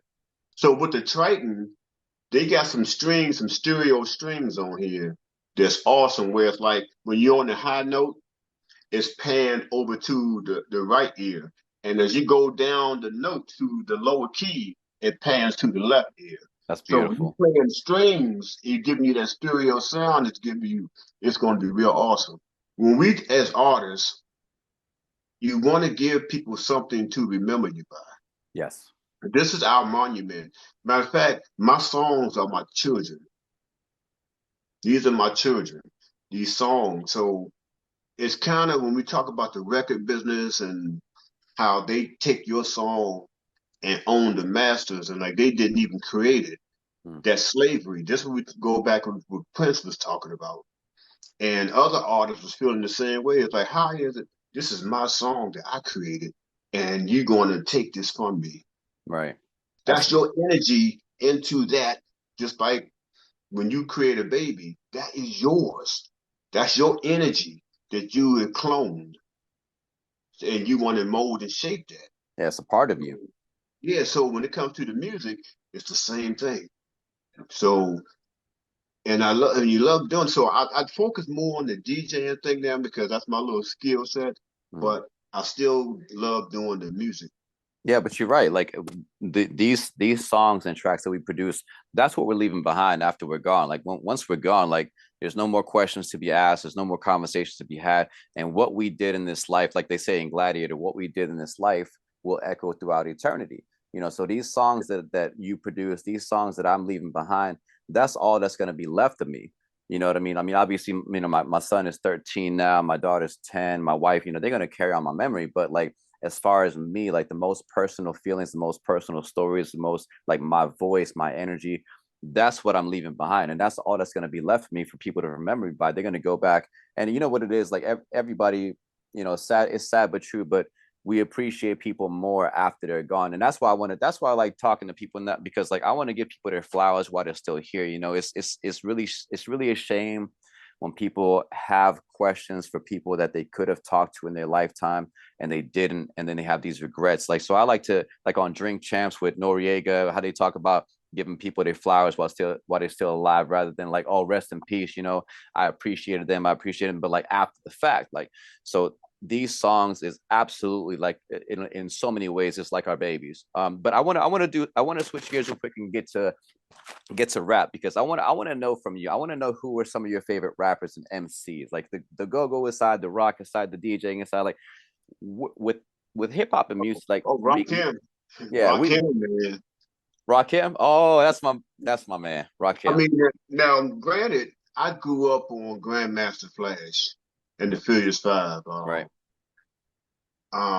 When they came out with Rapper's Delight by Sugar Hill Gang. Sugar Hill Gang, the first rap song to ever go nationwide. People were mad about that though. They were calling that like joke hip hop. They was like, that's kind of like disco hip hop. That's the young folks, man. They're ignorant. You can't. I mean, you talk Oh, about something. yeah, I don't agree with it. I'm just saying that's what the And I have to educate naysayers. like the young folks when they talk like that, Mm, and I have to. So y'all need to learn how to respect your elders, because if it wasn't for that, you wouldn't have this. absolutely. And a lot of times they grow up and they forget. They go, and so it's like guys like us and you and I. We got to sit them down and say, "Hold up, man, slow your roll. This is what this is." Yeah. And we talk about the evolution of it. Say, Yeah. don't miss these people because this is what they had at the time. No Yeah. different than Atari. If Atari came out with a new game like they brought out in the 80s, nobody would buy it. Mm. But yet, during that time, that's the best we had, and we never had that before. And it opened doors too, because And it opened what the doors, and people, every year yeah, it got better. When Sega came out and yes, then PlayStation, every year it got better and better and yeah, better and better. Now yeah, you look at these video games, they look almost like the real thing. yeah, So yeah, I said, don't diss these things, cherish it and appreciate. So yeah, back in the day, they don't rap like Sugar Hill Gang anymore, but don't diss these people because of this. And I said, no, man, so I grew up on that. So when Rakim came out, oh my God, man. I'm into psychology, so I love the yeah. science, and like the way he was bobbing and his words were like I used to press rewind all the time. I used to wear out the rewind button because what he said was so dope. Yes. And he Um, didn't have to curse. Like, can I tell you my favorite Rakim song? The 18th letter. The 18th letter. Like, I played that for my son and daughter when they were young. Because first of all, he's not cursing in it. Second of all, he's spitting game. He's spitting like you gotta know stuff to even begin to understand what he's talking about. Like Rakim is such a smart dude. Like he cannot be written off as just an MC, just a rapper. Like he was a thinker, and he's come out with a book too. I saw him promoting it, I think on Wendy Williams or something, but he wrote a book. This man he's a mind, and you can tell that through his music. And there's YouTube videos breaking down like how intricate his lyrics are. So I'm glad to hear you say Rakim. He's probably I don't know if I have more respect for an artist than I can have the type like that I have for Rakim. Like he's one of the yeah, best now, of the a best. lot of them LL Cool J, and I tell a lot of young folks, I said, man, y'all don't know how bad LL was in them days. KRS-One, Yes. Busta Rhymes. I mean, the list goes on. Nas, the list goes on. Queen Latifah, Salt and Pepper. I grew up in that era when they were MC Light. They knew how to rap and they didn't have to write it down. They could freestyle from the top of their head. Yep. And I used to this young guy, he's not young, he's grown now, but I used to do beats for him. And this guy to rap all day freestyle. And it's like, that's a gift. I've met people like that. It's Now, unbelievable. now I could write some awesome stuff. Now I've written lyrics over Mhm. the years. It would take me a little time to write them down because I'm so meticulous. I want this to be perfect, like dun dun dun dun dun dun. And I Sure. listen to battle rap, so I love battle rap. And the references are really sick. How they put these things together. Yep. So I'm into like English. I was pretty really good in English. So I'm pretty much a stickler for proper grammar. And when you use proper grammar and you can boom, boom, boom, boom, and then turn it around and boom, boom, boom, boom, you build. I'm gonna give a demonstration. All right. When I used to do my rap, I would do like let's say 16 bars. So I would take like one, two, three, four, five. When I get to the 16th line, I was put a marker here. Yes. So every line was a bar. So I was like pain, game, outside, and I'll be riding, and every line of match. So when I get down to like the 12th bar, Hmm. I say, how am I going to close this out for this? Yes. So the last four bars are going to be strong to end out that piece, and that's how Yes. I used to write my rap. I still do that to this day. When you realize you're running at like you want your ending line to be that line that sticks in the people's head. That then when they Yeah. hear it, it's like that's the verse. And you have to pick. And sometimes, a lot of times, I'll write my ending first, and then I'll write the Hmm. beginning in the middle because you got to have a strong end. And it's so interesting you mentioned that because I still write like that to this day. I count out this whatever I'm trying to do, 16 or 8 or 32. I still write like that. Like my verse has to have a beginning, it has to have a middle, the body, and it has to have an end. And the end has to sound like an end. Like you can't fill the end. And people maybe don't understand this, but like you can't just fill the end with any line that rhymes. Like you have to write an Right. ending, like to a movie. Like there's nothing more disappointing when you watch a movie and then the ending is just a letdown. Like it's just anticlimactic. And it's like, man, I sat through this whole movie for that. an ending has to be a good ending. I don't know if It that has to makes be sense to the average strong. person. Yeah. Yeah, that's really And, cool, man. That's really, can and I I tell you used to something? write like this. Can I tell you, like, without you mentioned LL Cool J, and he's another one that I used to be real cynical about back in the day because he was like this lady lover, like, lip licking dude, and he was just really easy to make fun of.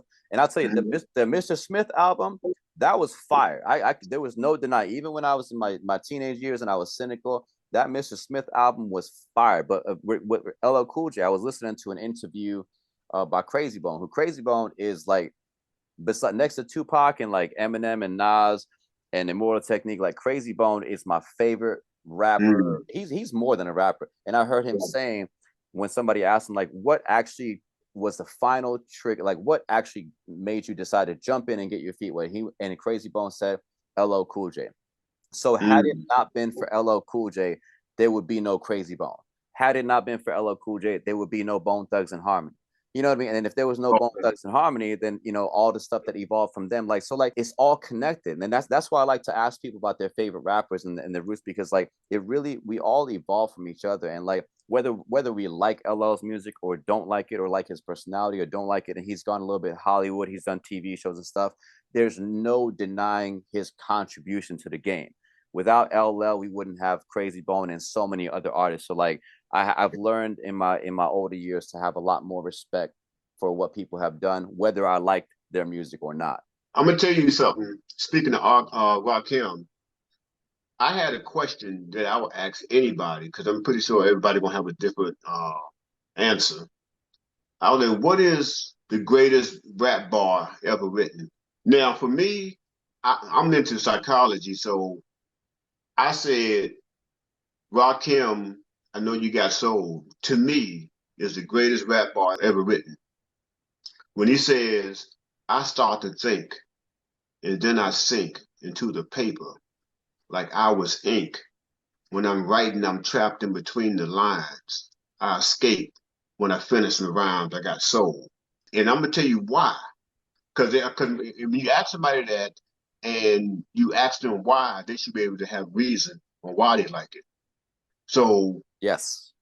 that right there, that line, those bars encapsulates everybody who has ever written on paper, whoever picked up a pencil and paper and written something down. You don't even have to like rap.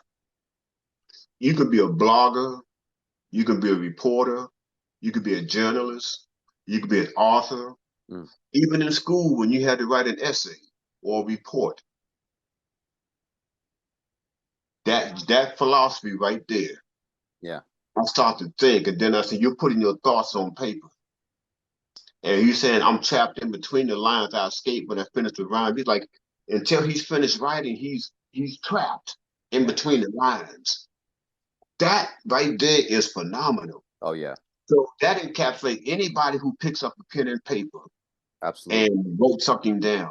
That's why I say that's the greatest rap lyric ever. It's not talking about the sign of the times. It ain't talking about what happened in the street or what happened in this relationship or how you feel. It's talking about science. Yeah. That's why I say that's the greatest rap lyric. Now, somebody else gonna have a different opinion. Everybody can be Sure. right. Yeah. As long as you can give reason on why you feel that way, then no one is wrong.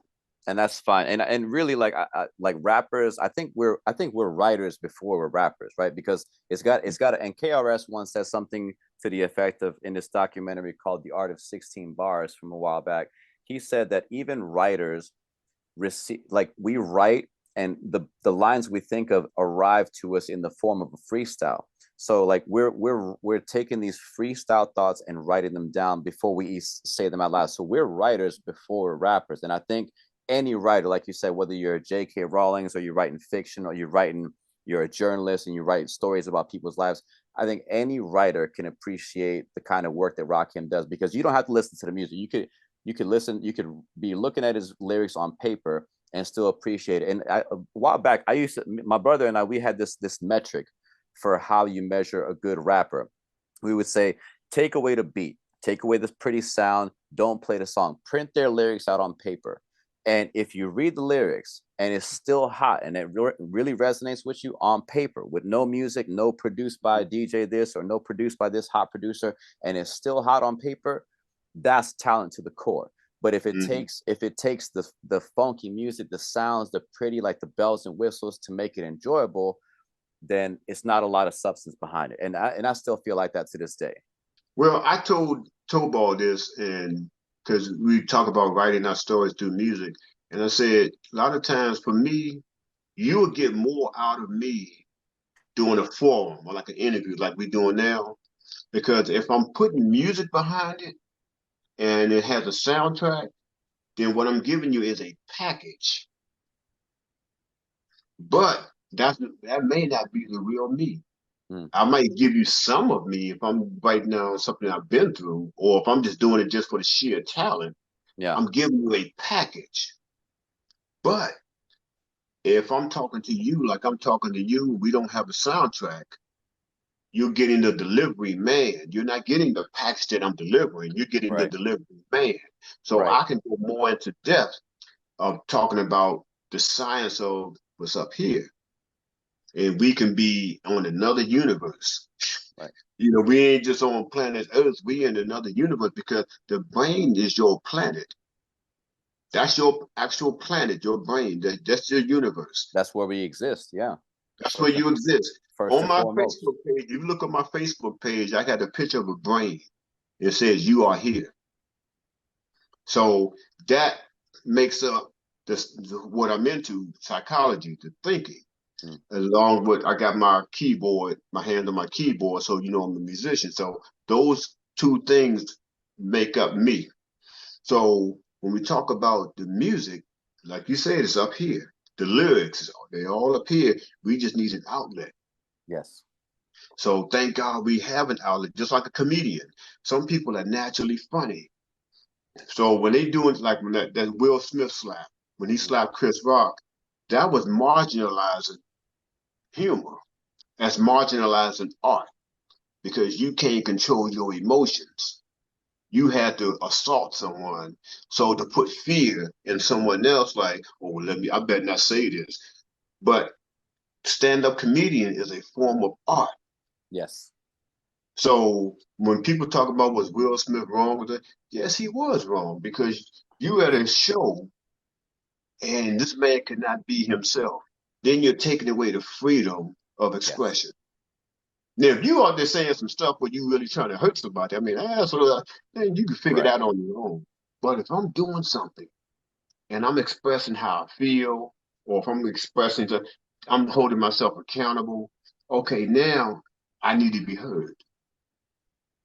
So that's the science of the art. Yeah. It's like, I need to be heard. I got this energy in me and it needs a destination. Yeah. Well, here's what you made me think of. Here's the mark of a tyrant, like the tyrant king, the king that can't take the jester's joke, right? I learned that from Jordan Peterson also. Like when we can't take a joke, and artists have to worry about, well, if I write this line, I might offend this person. If I write this, that offends that person. Then we're pretty much done as artists. Like artists have to be able to express what they really feel. No matter, I mean, as like you said, as long as it's not deliberately trying to hurt somebody, deliberately trying to smear somebody, as long as you're saying what in your heart of hearts you believe to be true, whether you're right or wrong, whether you can change your mind later, as long as you're expressing what you really feel to be true, you should just put it out there. And if it offends somebody, then it offends somebody. But like you and I both grew up in a time where differences of opinion was a normal thing. Like you could be best friends, you could be brothers with people who feel very, very differently than you do on very different issues, and still chop it up with them at Thanksgiving time and still hang out with them. Like you didn't have to agree on things. But it seems like these days we've gone so sadly into a place where like, all right, if you and I don't have the same opinion about this, then we can't have anything to do with each other. And I think that's so counterproductive to like us as people in general, because how are you going to surround yourself with people who just think the way you do and say what you say? You're just in an echo chamber. We don't learn anything in an echo chamber. We learn things from people who think very differently from us. We don't have to agree with them. You know, like I eat plant-based, but if my friend still like, she wants me to make him some egg and steak, I can still cook egg and steak. I'm gonna make it the way you like it, even though that's not what I eat, because I'm not one of those type of people that like oh, if you're not vegan, then you're not even welcome in my house. Or if you still eat meat, then you're a horrible person. It's like I've come across people like that. Like they take things to the extreme, whether it's with eating habits or with music or with art and poetry. I'm like, that doesn't make any sense to me. It's like how have we gone from a place, from a time where we can all be at a table and have very different opinions to like, I can't mess with you if you don't think this way. I don't understand that, you know. And I think art, It started, well, I'm not gonna say it started, but social media has a lot of influence, and yes, people.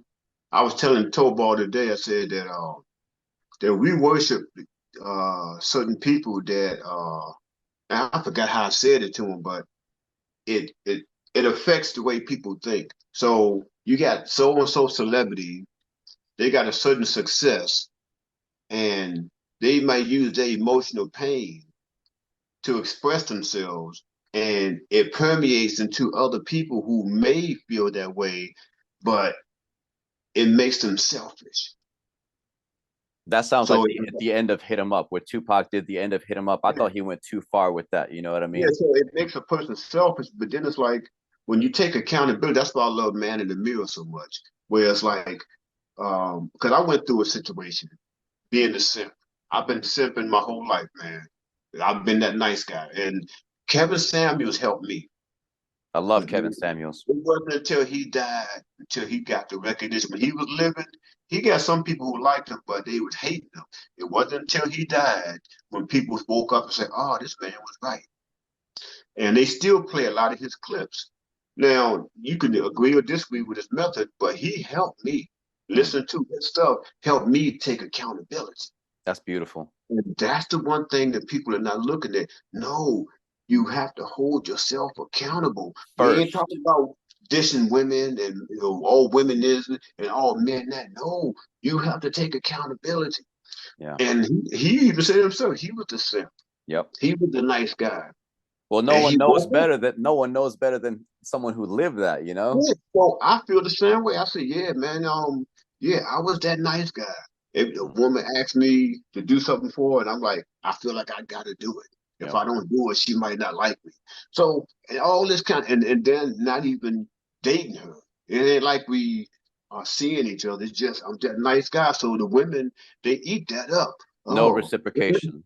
yeah, no reciprocation. People, oh, I can call Tim. He's going to do it, Yep, and I create a monster by doing that. we do. So so now I'm at the stage where know your limits. This is my mantra. Know your limits. So people they don't not gonna deal with you in that way if they know that you're not gonna be that guy. So now I'm like, I got a mission. I got this to do and I have that to do. So now it's a different take now. So if a person comes along and they vibe with you, they're gonna vibe with you. Yes, If they're not, then they're not. This is growth. So I'm not going to sit here and say all women are such and such of or course. this women are such and such. No, Tim, find your place in the world and do such said work. Right. And that's I feel you, because like you have to know your limit. Like it has nothing to do with all women or all men, but like Right. when you come across a woman who is not reciprocating, who's crossing these lines and taking advantage, just like I would tell my daughter, when you're coming across a man who is not appreciating you, who's crossing these lines, you got to have that limit.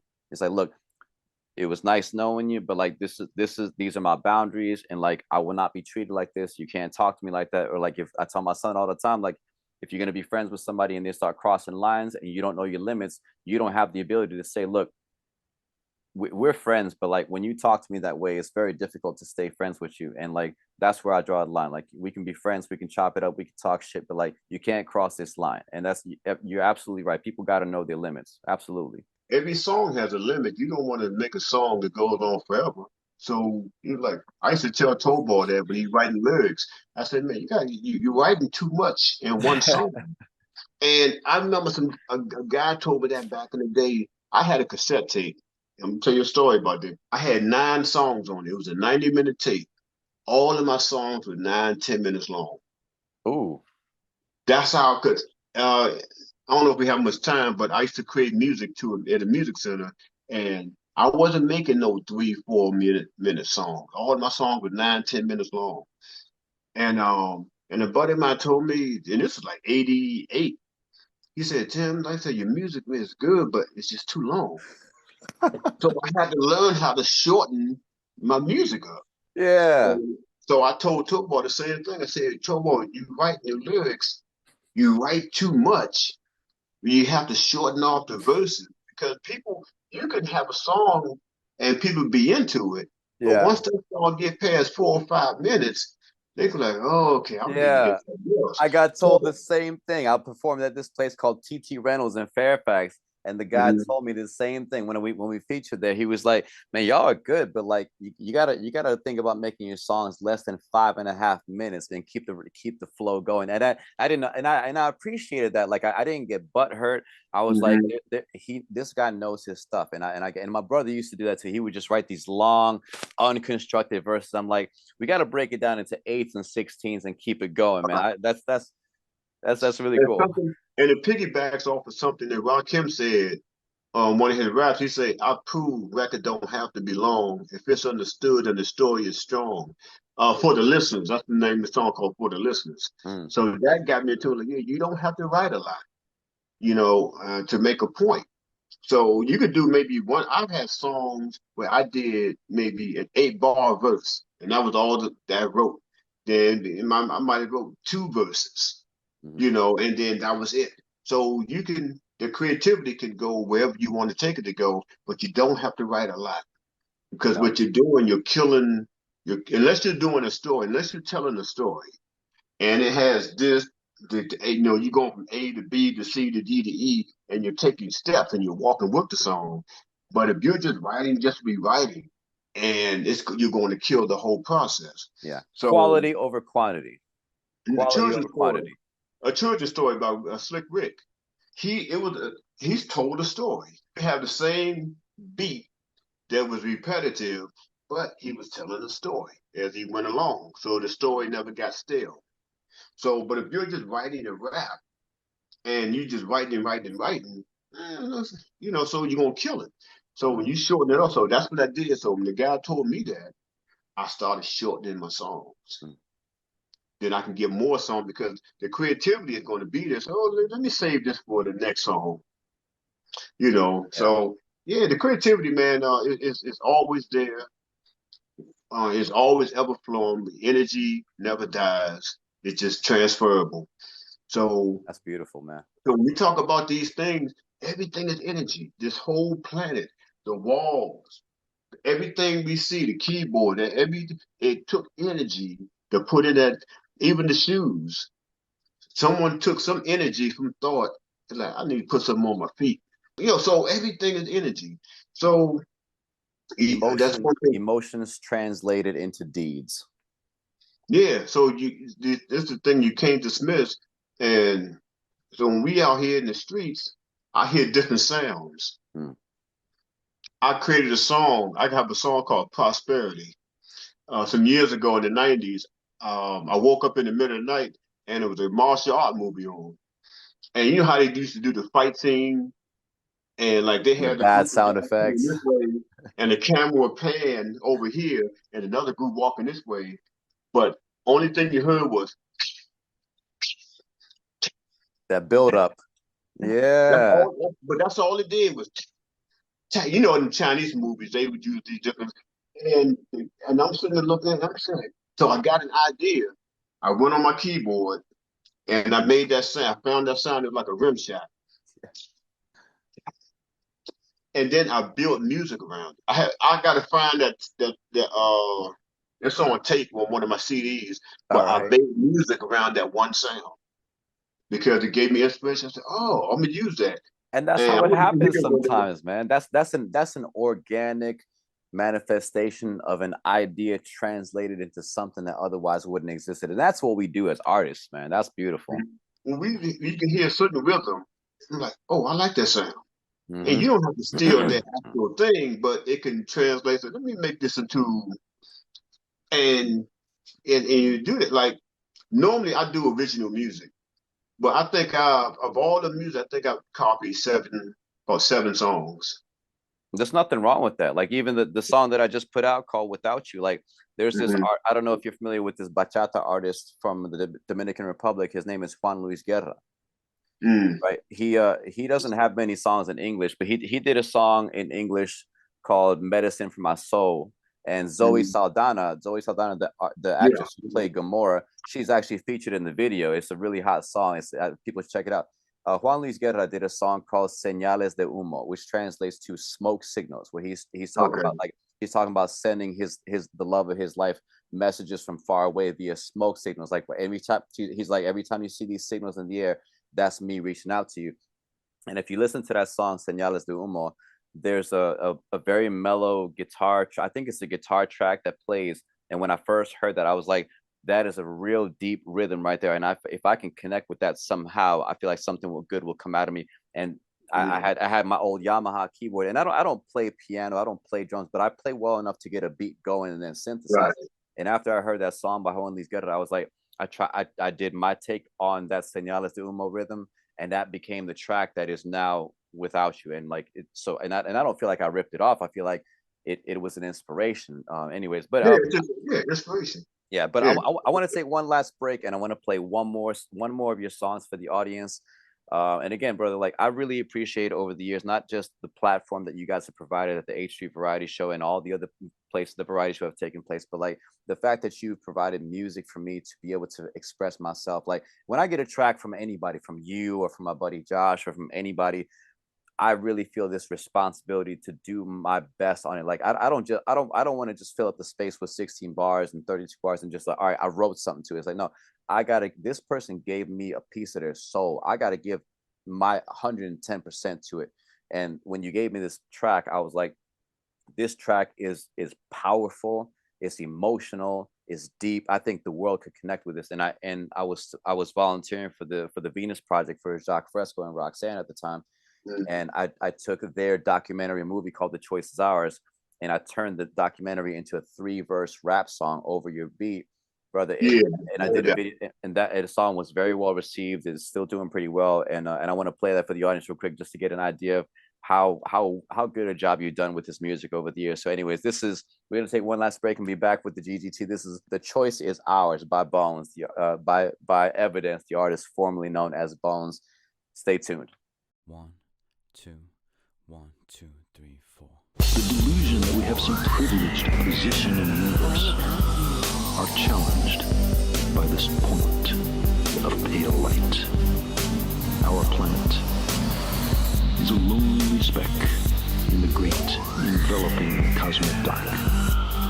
In all this vastness, there is no hint that help will come from elsewhere to save us from ourselves. Ask if we'll ever see the end of wars, and you're bound to hear that it'll never happen, not in 1,000 years. I hear you loud and clear, but I just don't accept it. For someone who ain't done the homework, you're quick to reject it. You understand our air, our oceans, that it's all connected. Military nerve gas in our water, why? For our protection. And no election in the world produces solutions. Even communism use financial institutions and prisons and police, and so there isn't any peace. Our voice has risen in the streets. I think a limit has been reached.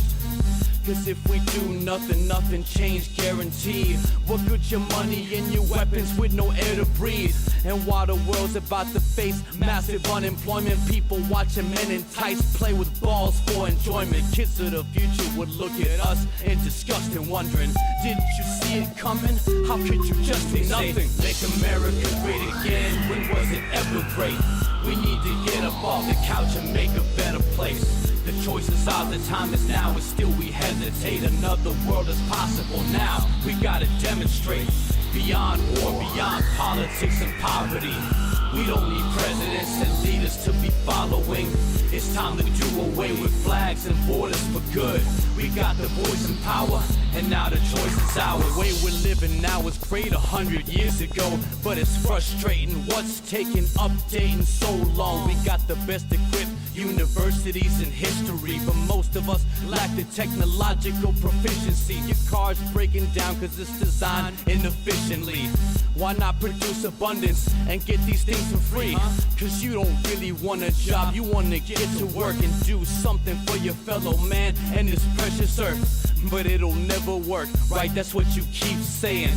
The world is still burning and we can keep praying, or we can build paradise or face oblivion. We're living in the point of no returning, so I hope we learn that we are one and all need the same things to get by.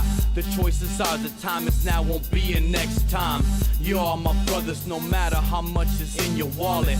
I pledge allegiance to the earth and everybody on it. Make America great again, when was it ever great? We need to get up off the couch and make a better place. The choices are, the time is now, and still we hesitate. Another world is possible now, we gotta demonstrate. Beyond war, beyond politics and poverty, we don't need presidents and leaders to be following. It's time to do away with flags and borders for good. We got the voice and power, and now the choice is ours. Now would it be so bad to automate and be free at last? You wanna work and pay bills or live the dreams you had? You wanna feed enslaved animals or feed the kids? It's time to re-examine what we quote need to live. We got obsolete values from a long time ago. We give opinions rather than admit, I don't know. We work jobs we hate, we're not living, man, we're dying slow. Sea levels are rising, bro, across the entire globe. Rich or poor, projects to the burbs, United States, all the way around the planet, damn it. We got the same problem, we're about to be the very cause of our own extinction. If we don't choose to fight for human rights, we're forward thinking. Emotions translated into deeds is what we need. University cities where anyone can study free, and you can help make it happen, or you can hope so. We are not conscious, there is so much we don't know. Say, make America great again, when was it ever great?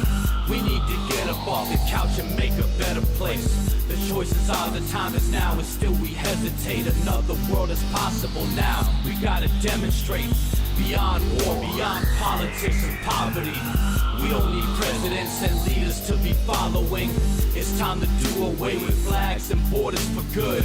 We got the voice and power, and now the choice is ours. We can build paradise so we can drop bombs. Learn more at thevenusproject.com. We can build paradise so we can drop bombs. Learn more at thevenusproject.com. We are one and all need the same things to get by. The choices are, the time is now, won't be a next time. We are one and all need the same things to get by. The choices are, the time is now, won't be a next time. We are one and all need the same things to get by. The choices are, the time is now, won't be a next time.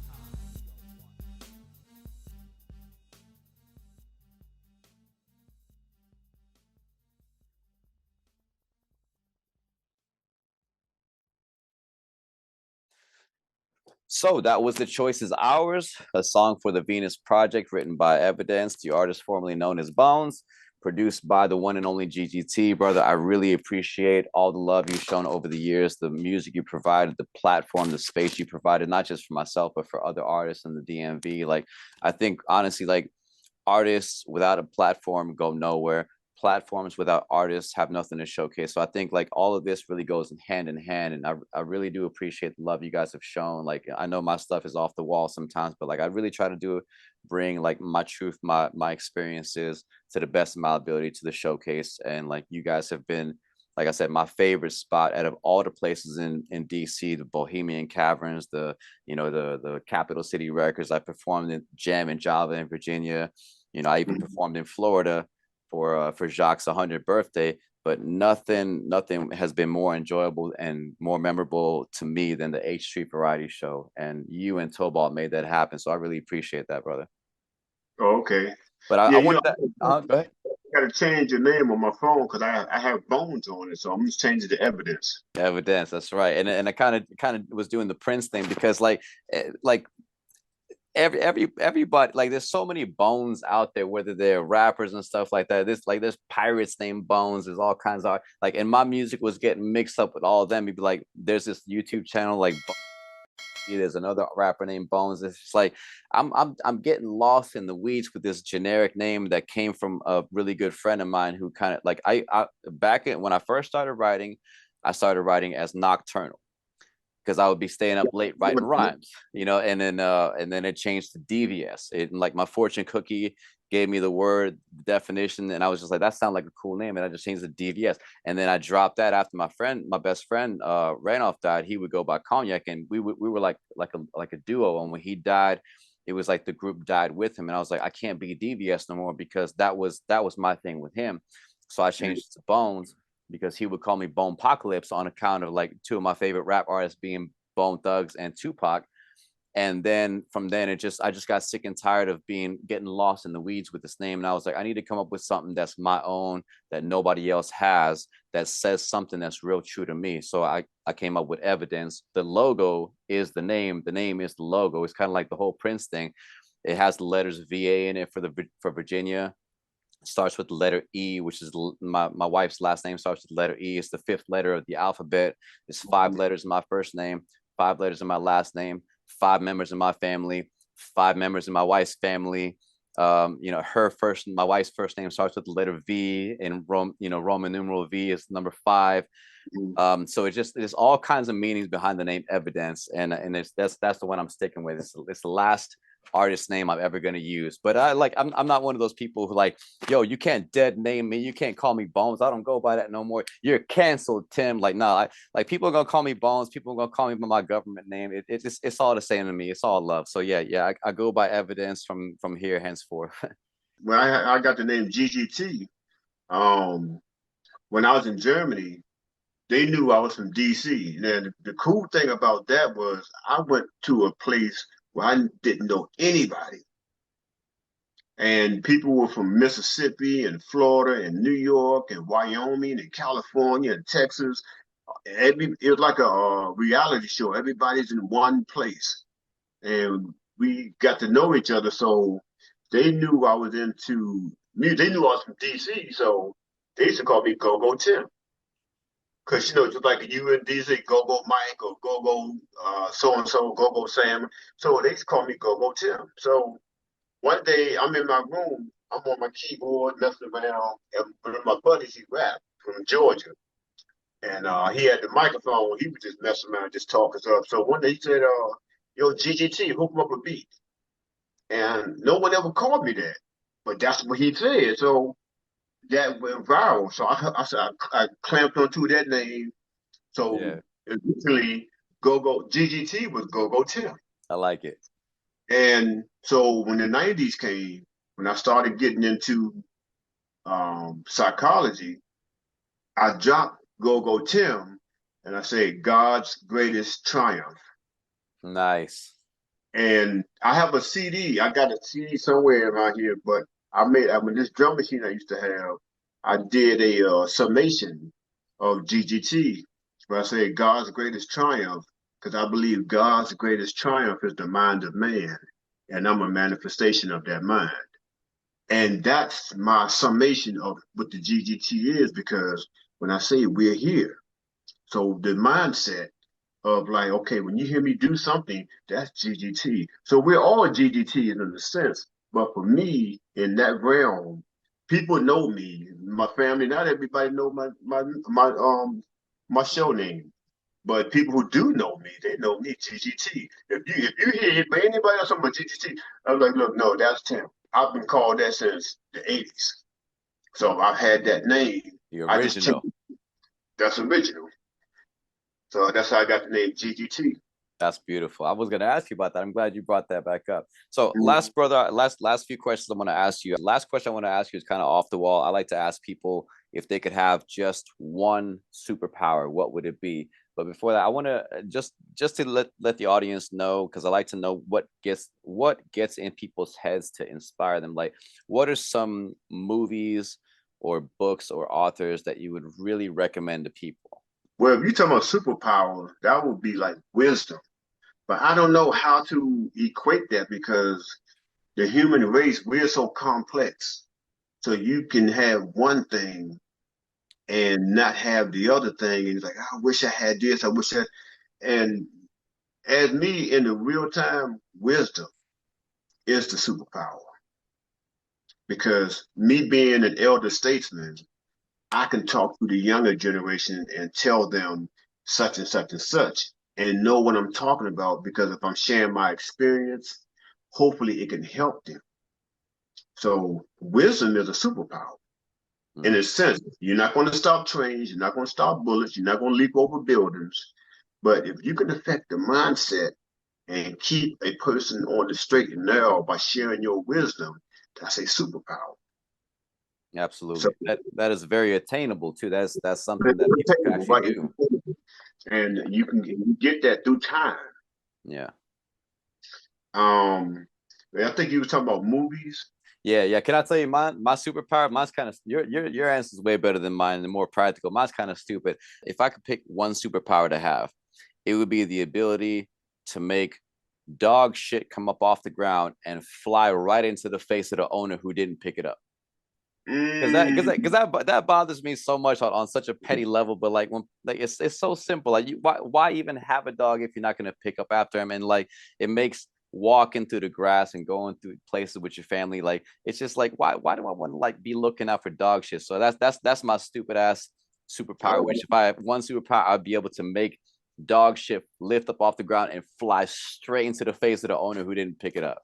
I know that is that is crazy, man. I've seen people do that, man. They walk their dogs and they don't have the pooper scooper. They don't have anything. They just let the dog do whatever. It's so lazy. I don't understand it. It's even worse on grass because if you let even if you say, well, you let your dog do it on grass, what if you got kids playing? Right. And they step in it or they might fall down or something. And so, yeah. Yeah. It's kind of dumb, but like I'm being playful, but I'm also being serious about it too. But yeah, tell me like what if you could give like a short list of some of your favorite movies that you would recommend to the world or like favorite books that you would recommend, what would you say? The way how I think now is not how I used to think. So when you got movies like They Live, with Roddy Piper and Keith David, that movie actually can encapsulate how the world is. If you look at They Live, it's a classic movie. Okay. One of my favorite movies is Instinct with Cuba Gooding Jr. and Anthony Hopkins. I'm not familiar with that one. Donald Sutherland played in it. He was a Cuba Gooding Jr. mentor.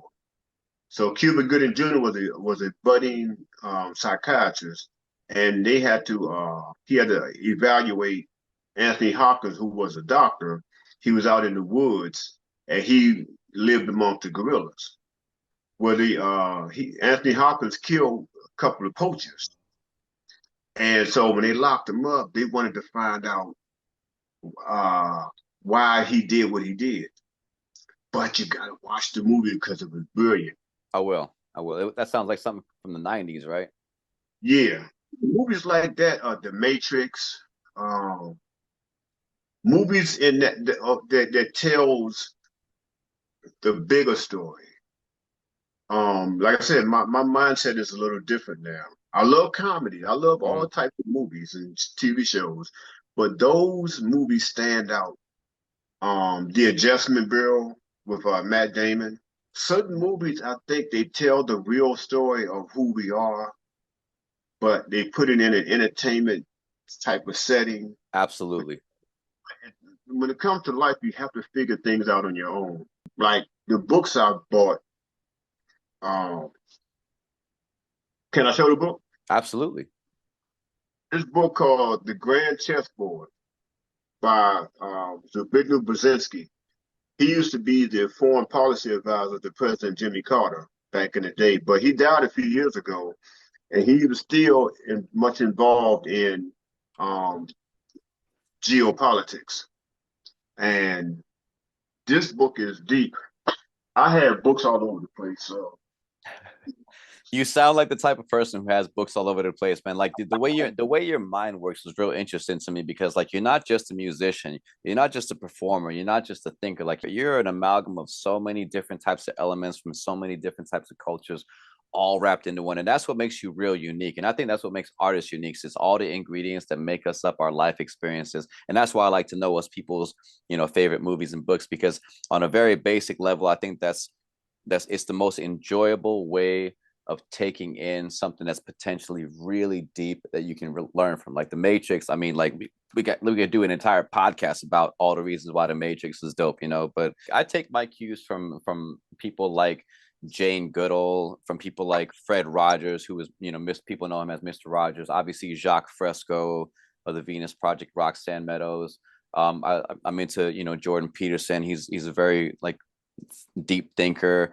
I take my cues from people like Tupac, from Nas and Rakim. Like I have like all these influences, and obviously people in my life too. But like all these influences, all these great writers and great storytellers who have put out these movies have really helped shape my life and the way I think, and obviously my art and how I present myself too.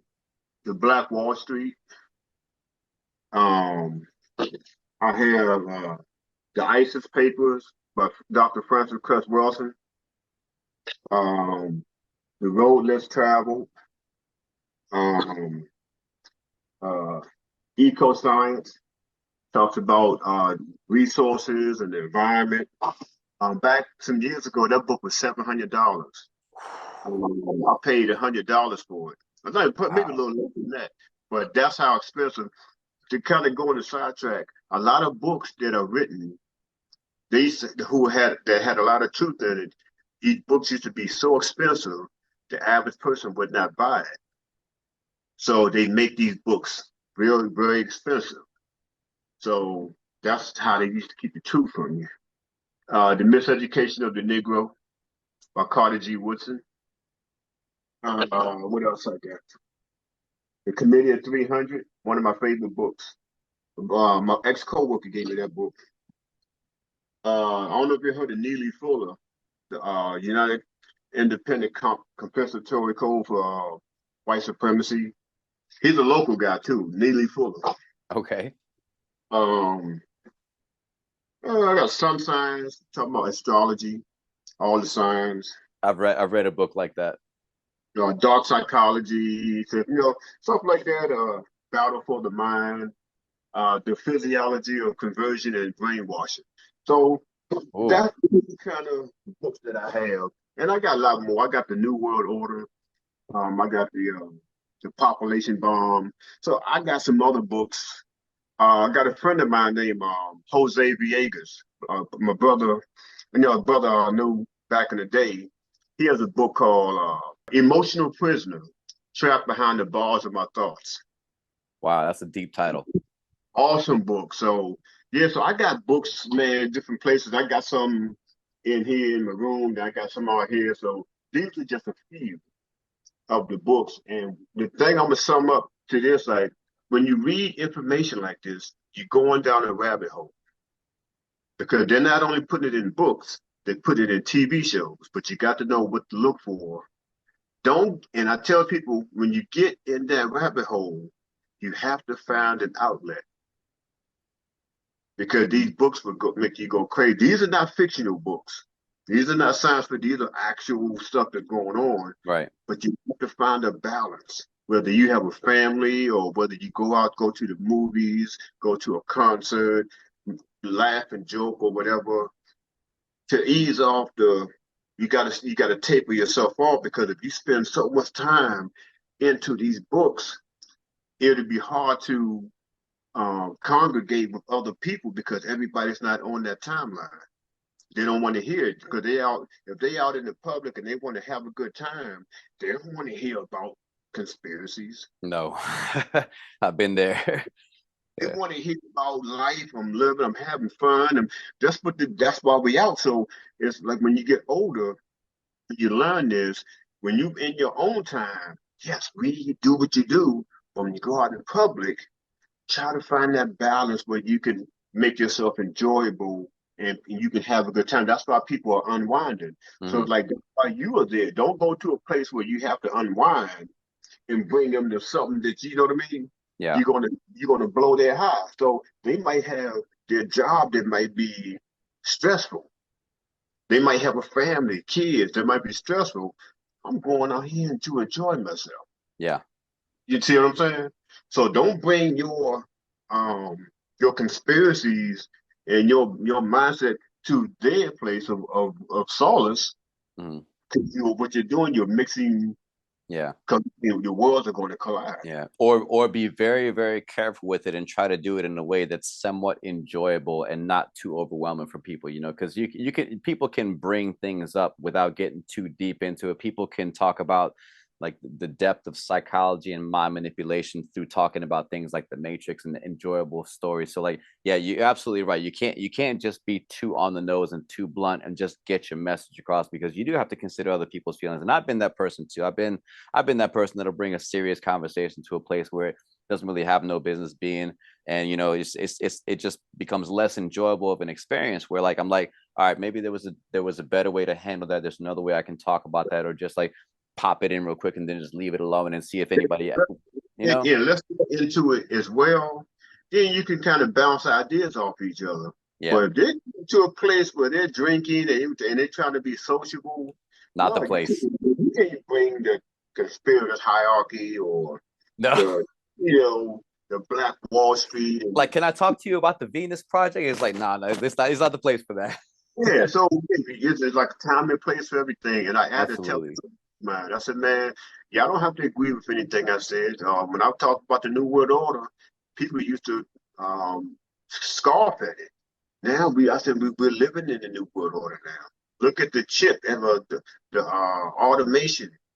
Yeah. You got to put your hand on this machine to scan your palm in order for you to purchase. I said, man, these people, it ain't like we weren't warned.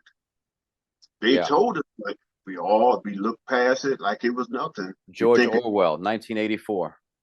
I tell my niece and old man, I say, I need to watch that movie. 19 they did one in 1956. And the one with John Hurt, they did it in 1985. I I have the said, old one. I bought a George Orwell book for my son recently. It's a combination of Animal Farm. I told him to start with Animal Farm, and my son read Animal Farm, and he enjoyed it very much, and he's going to get into 1984 later. And I'm like, and that's the way you do it. You present these ideas in an enjoyable way, you make it a fictional story about these animals, but like beneath the surface is saying so much more. And I like the way you think, brother. I really do. I really appreciate that. they did a cartoon, Make Mine Freedom. It Okay. came out in 1948. I'm not even going to tell you what is on there. If you pull it, I'll send you a link from YouTube. All right. 9-minute cartoon. And I'm sitting there like, man, they was telling us this stuff in cartoons years ago. Even before I was born, they were telling us what your world is going to be like. That's just like you watch movies now, and they say in the year 2096, they're telling you what your future is going to look like. Yeah. And it's not going to be the same. Right. We're going to be okay. I said, we're going to be fine. We don't worry about it. We're going to be okay. We're just going to live in another atmosphere, but Yeah. we're going to be okay. Yeah, it's not doom and gloom. It's not end of the world. It's like you have to watch for the signs. You gotta look for these things around the corner. You gotta read the terrain in front of you. And there's nothing wrong with it's like having a military. Like people could be real cynical about about the military. And yeah, the military, they're guilty of a lot of things and pollution and corruption and all that. Like what institution isn't guilty of corruption and isn't flawed to their core? But like without protection, without some kind of security, like we're just vulnerable. It's like with martial arts. It's like the reason I do martial arts, because if a person is not capable of violence and harm, then they're just completely helpless to anybody who is. Your prey. But if you're capable of terrible things and you got it under control, that's the Batman archetype. Like he has the knowledge and the skills and the technology to tear the whole city apart, but he uses it for the exact opposite, to try to make sure that nobody goes through the pain that he went through. And it's like the idea of the hero and the villain having the exact same backstory. Batman is that monster under complete control, hoping that nobody goes through what he goes through. And the Joker is the exact opposite. He's got the pain and tragedy the same as Batman, but he decided to turn that into like, I'm gonna make sure everybody, if I gotta go down, everybody's going down with me. And I think it's so important to be capable of not just knowing yourself, but knowing how to break things down so that you can identify weak spots in good systems and fortify them and strengthen them. I even tell my, like within a couple, like you got to, I tell my wife how to, read me, how to look out for, for my weaknesses and how to destroy me in an argument, because like, if I'm ever at my weakest, like you got to know how to take me out, so Right. and maybe that's a little bit too deep, but I think there's a lot of value in understanding the dark side in order to produce something better than what could be the worst case scenario. And that's all I have to say about that. Yeah, the thing is about control, and that's what the whole thing is on this thing. I was looking for this thing from what Neil deGrasse Tyson said about colonization. He said just because a species is capable of how did he say it, of a colonization doesn't mean they will. And the thing with colonization, no, he said just a peaceful civilization, just because a peaceful civilization is capable of colonization doesn't mean they will do that. And Right. I'm kind of paraphrasing. I wish I had it. I got it on one of these memes. But the thing of colonization is you can't have a peaceful colonization, because if a colony is set up here, you have to defeat them. That means you have to go to war to take what from them was already there. They're Yeah. not going to give this up. They might fight you back, but if you might conquer them, that's colonizing. Yeah. Or you might use a certain conspiracy to make them give up that, but it's not in a peaceful manner. Well, I think on Because a more basic level, that's what animals teach us. Like Jane Goodall, she documented chimps and tribes of chimps going to war. And so, like, humans didn't invent war. Humans didn't invent tribalism. Like, that's something that goes on in nature. Like, even plants fight for sunlight. Trees fight for sunlight. And the tree that grows higher gets more sunlight. And the tree that's down here, they don't get the sunlight. The same thing in the animal kingdom. Like, animals eat each other to stay alive. Does that make them evil? Or does that make them wrong and murderous? No, that makes them survivors. Like, that's just the way of the world. And I don't think there's anything. Every land on this earth was fought for and killed for. Does that mean that every land is corrupt and run by a tyrant? No, it's just, unfortunately, it's a survival thing. Like, we have to, like, something has to come at the cost of something else. And I wish everything could be all trees and flowers and sunshine and rainbows, but it's not. Like, the animal kingdom teaches us that very clearly. yeah, I use the word conquer. My niece doesn't like that term. I say yes. Conquer is what we often do. It's part of the human genome is to conquer. So you can try to conquer evil.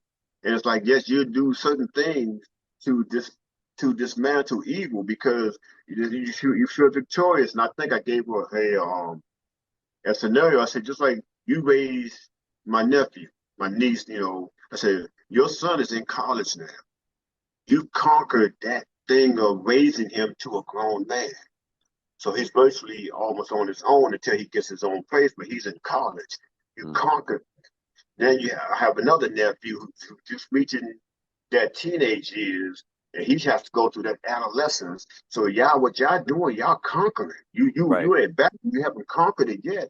You got one out of it, but you still in battle. So when you go out into these streets, you're in another world. Anything that's beyond your threshold at home, that's another world. But once she crosses that threshold and go outside, he's in the streets. Yeah. And just because I'm not talking about the street corner, I'm talking about the grocery store, Yeah. the schools, Doing for self.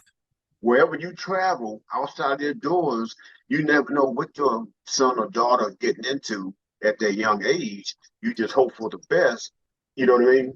So Yeah, we're well, talking about conquering. Conquering, everything conquers. Even I used to go to the club. I'm trying to conquer a female. yeah, I was about to say that. I was about to give you these two examples. Like, if you see this nice young lady, it's like, and she's the most amazing person you've ever met. Like, you want to wife her, but like, obviously there's other guys that's trying to get with her. It's like, and it's nothing against these other guys, but like, I feel like I can treat this person the best, and I want to wife them. Or like, how about like when you apply for a job, like there's other people that's deserving of the job. Does that mean that just because you want the job, you want them to starve or you want them to be unemployed? No, it's like, you want to fit that position, you want that job for yourself. It doesn't mean like I think you should be unemployed or you don't deserve to work. It's like, no, like, we're all fighting for this position. Like, we're all fighting for this job, and like, may the best man win. Or we're fighting for the attention of this female, and may the best man win.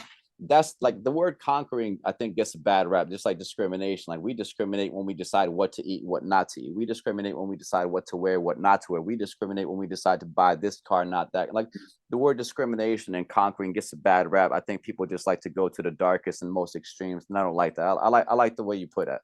Yeah, that's because I said conquer. I said like my thing was I'm going to the club, and my thing is I'm gonna buy this female a drink. I'm gonna ask her to dance, or then I'm gonna buy a drink, and I'm going to spit game. And for me, women knew how to cater to your ego because if she felt a certain way, she's going to say all the right things to make you feel like you that guy. She knows how to feed your ego. She knows how to cater. If she didn't want to spend time with you, like, no, thank you. And then she'll move on. And you might sit there with your ego thinking you smell good and I got my best clothes on. And you're like, oh, well, F you then. But, you know, it be Right. ego hurt. But when that girl feeds into your ego, you felt like you conquered. No, she allowed you to. She knew how to play into your ego. So you didn't actually conquer that. She just knew how to play the game, just like you were. She was out there to get taken, just like you were out there on the hunt. Yeah. So it's like you don't understand that when you're young. When you get older, I'm like, oh man, she had the power all along. I thought I had the power, but no, she held the cards. And that goes back to us like simping. Man, I'm gonna tell you that simple thing. Corey Holcomb, TK Kirkland, and Kevin Samuels, these guys helped me a lot. And I'm getting out of the simping game. I'm learning how to say no to people As because when should you everyone.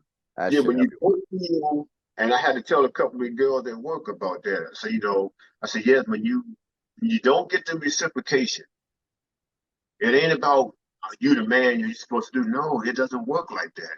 I say when you don't, I'm kind of go into the friendship thing. When you a friendship will have a call someone a friend. Giving is a sacrifice, like you're paying offering in the church Mm. or you pay tithes. That is a gratitude. I'm glad you're in my life. I'm glad I know you. I'm happy when we have the conversations. So you are paying homage to that person. So you don't mind giving. That's a sacrifice. Mm. But when you feel like it's too much for you to come out of your pocket to give that person, then there is nothing there. And it's up to the other person like to pick up on that. Oh, if I'm the only one giving, I see where I'm at. Now you have opportunity to walk. But sometimes you have to learn that through experience.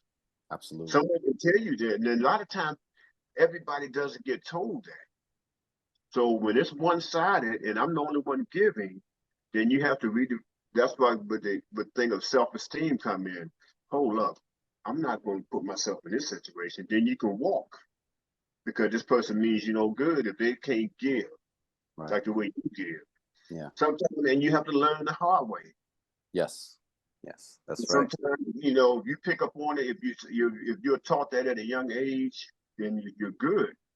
And so, we learn these things. So now I'm sitting like, I'm not bitter against the female, but I have to look at myself, hold myself accountable. Then, Absolutely. then the change comes. Once I hold, if I'm still pointing fingers at you, I would never change Yep. because I'm convicted and I'm passing off that anger and resentment to every other person. So now, okay, Tim, you don't have to do this. Don't go there. I was telling somebody about evolution. I said, yeah, but I used to go to clubs all the time.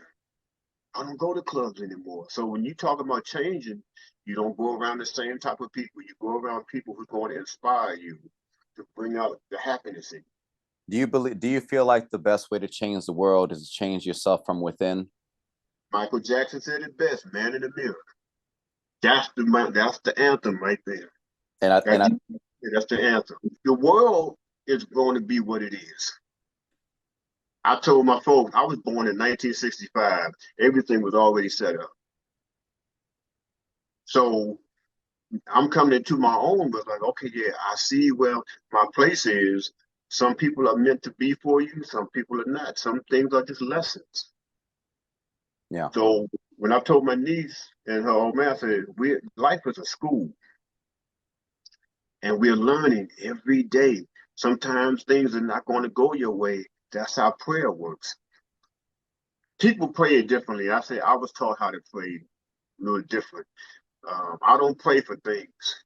Um, Prayer is a conscious contact to keep you centered so that you don't go too far to the left nor too far to the right. Because if things go your way, prayer keeps you from being grandiose and arrogant, where you understand the concept of gratitude. So prayer keeps you here so that you don't become so self-absorbed. But then if things don't go your way and you go this way, prayer keeps you in the center so that you don't become self-destructive or you'll become a menace because I can't have my way and I would do it. No, prayer keeps you here. And that's how it works with me with prayer. It's not praying, oh, I want to pray for a job or I want to pray for some money. No, you do the things that you want. But prayer is the things that keeps you in it. It's acceptance. That's what prayer is to have like, look, well, maybe it's not time to have this. So that's just something just to add to the pot. That's beautiful, brother. And I think that's a good place to stop, man. I want to thank you again, man. I appreciate the time. Not just today with this and the stories and these musical recommendations and all these book recommendations, but for providing a platform for all these years for all these artists at the variety show to be able to share these stories and share these experiences through their works of art. I think it's really important that we continue as people to acknowledge each other, to respect each other despite our differences of opinions. And I'm guilty of going too far in some things too, but like I'm trying to learn over the years that the more and more that we can harmonize with people who are in different frequencies than our own, less conflict, less fighting, less unnecessary pain and suffering. You know what I mean? So I really appreciate the time, brother. And for everybody who stuck around, watched, and listened, I really want to thank you for sticking around. This is the G.G.T, co-host of the Variety Show in DC every month.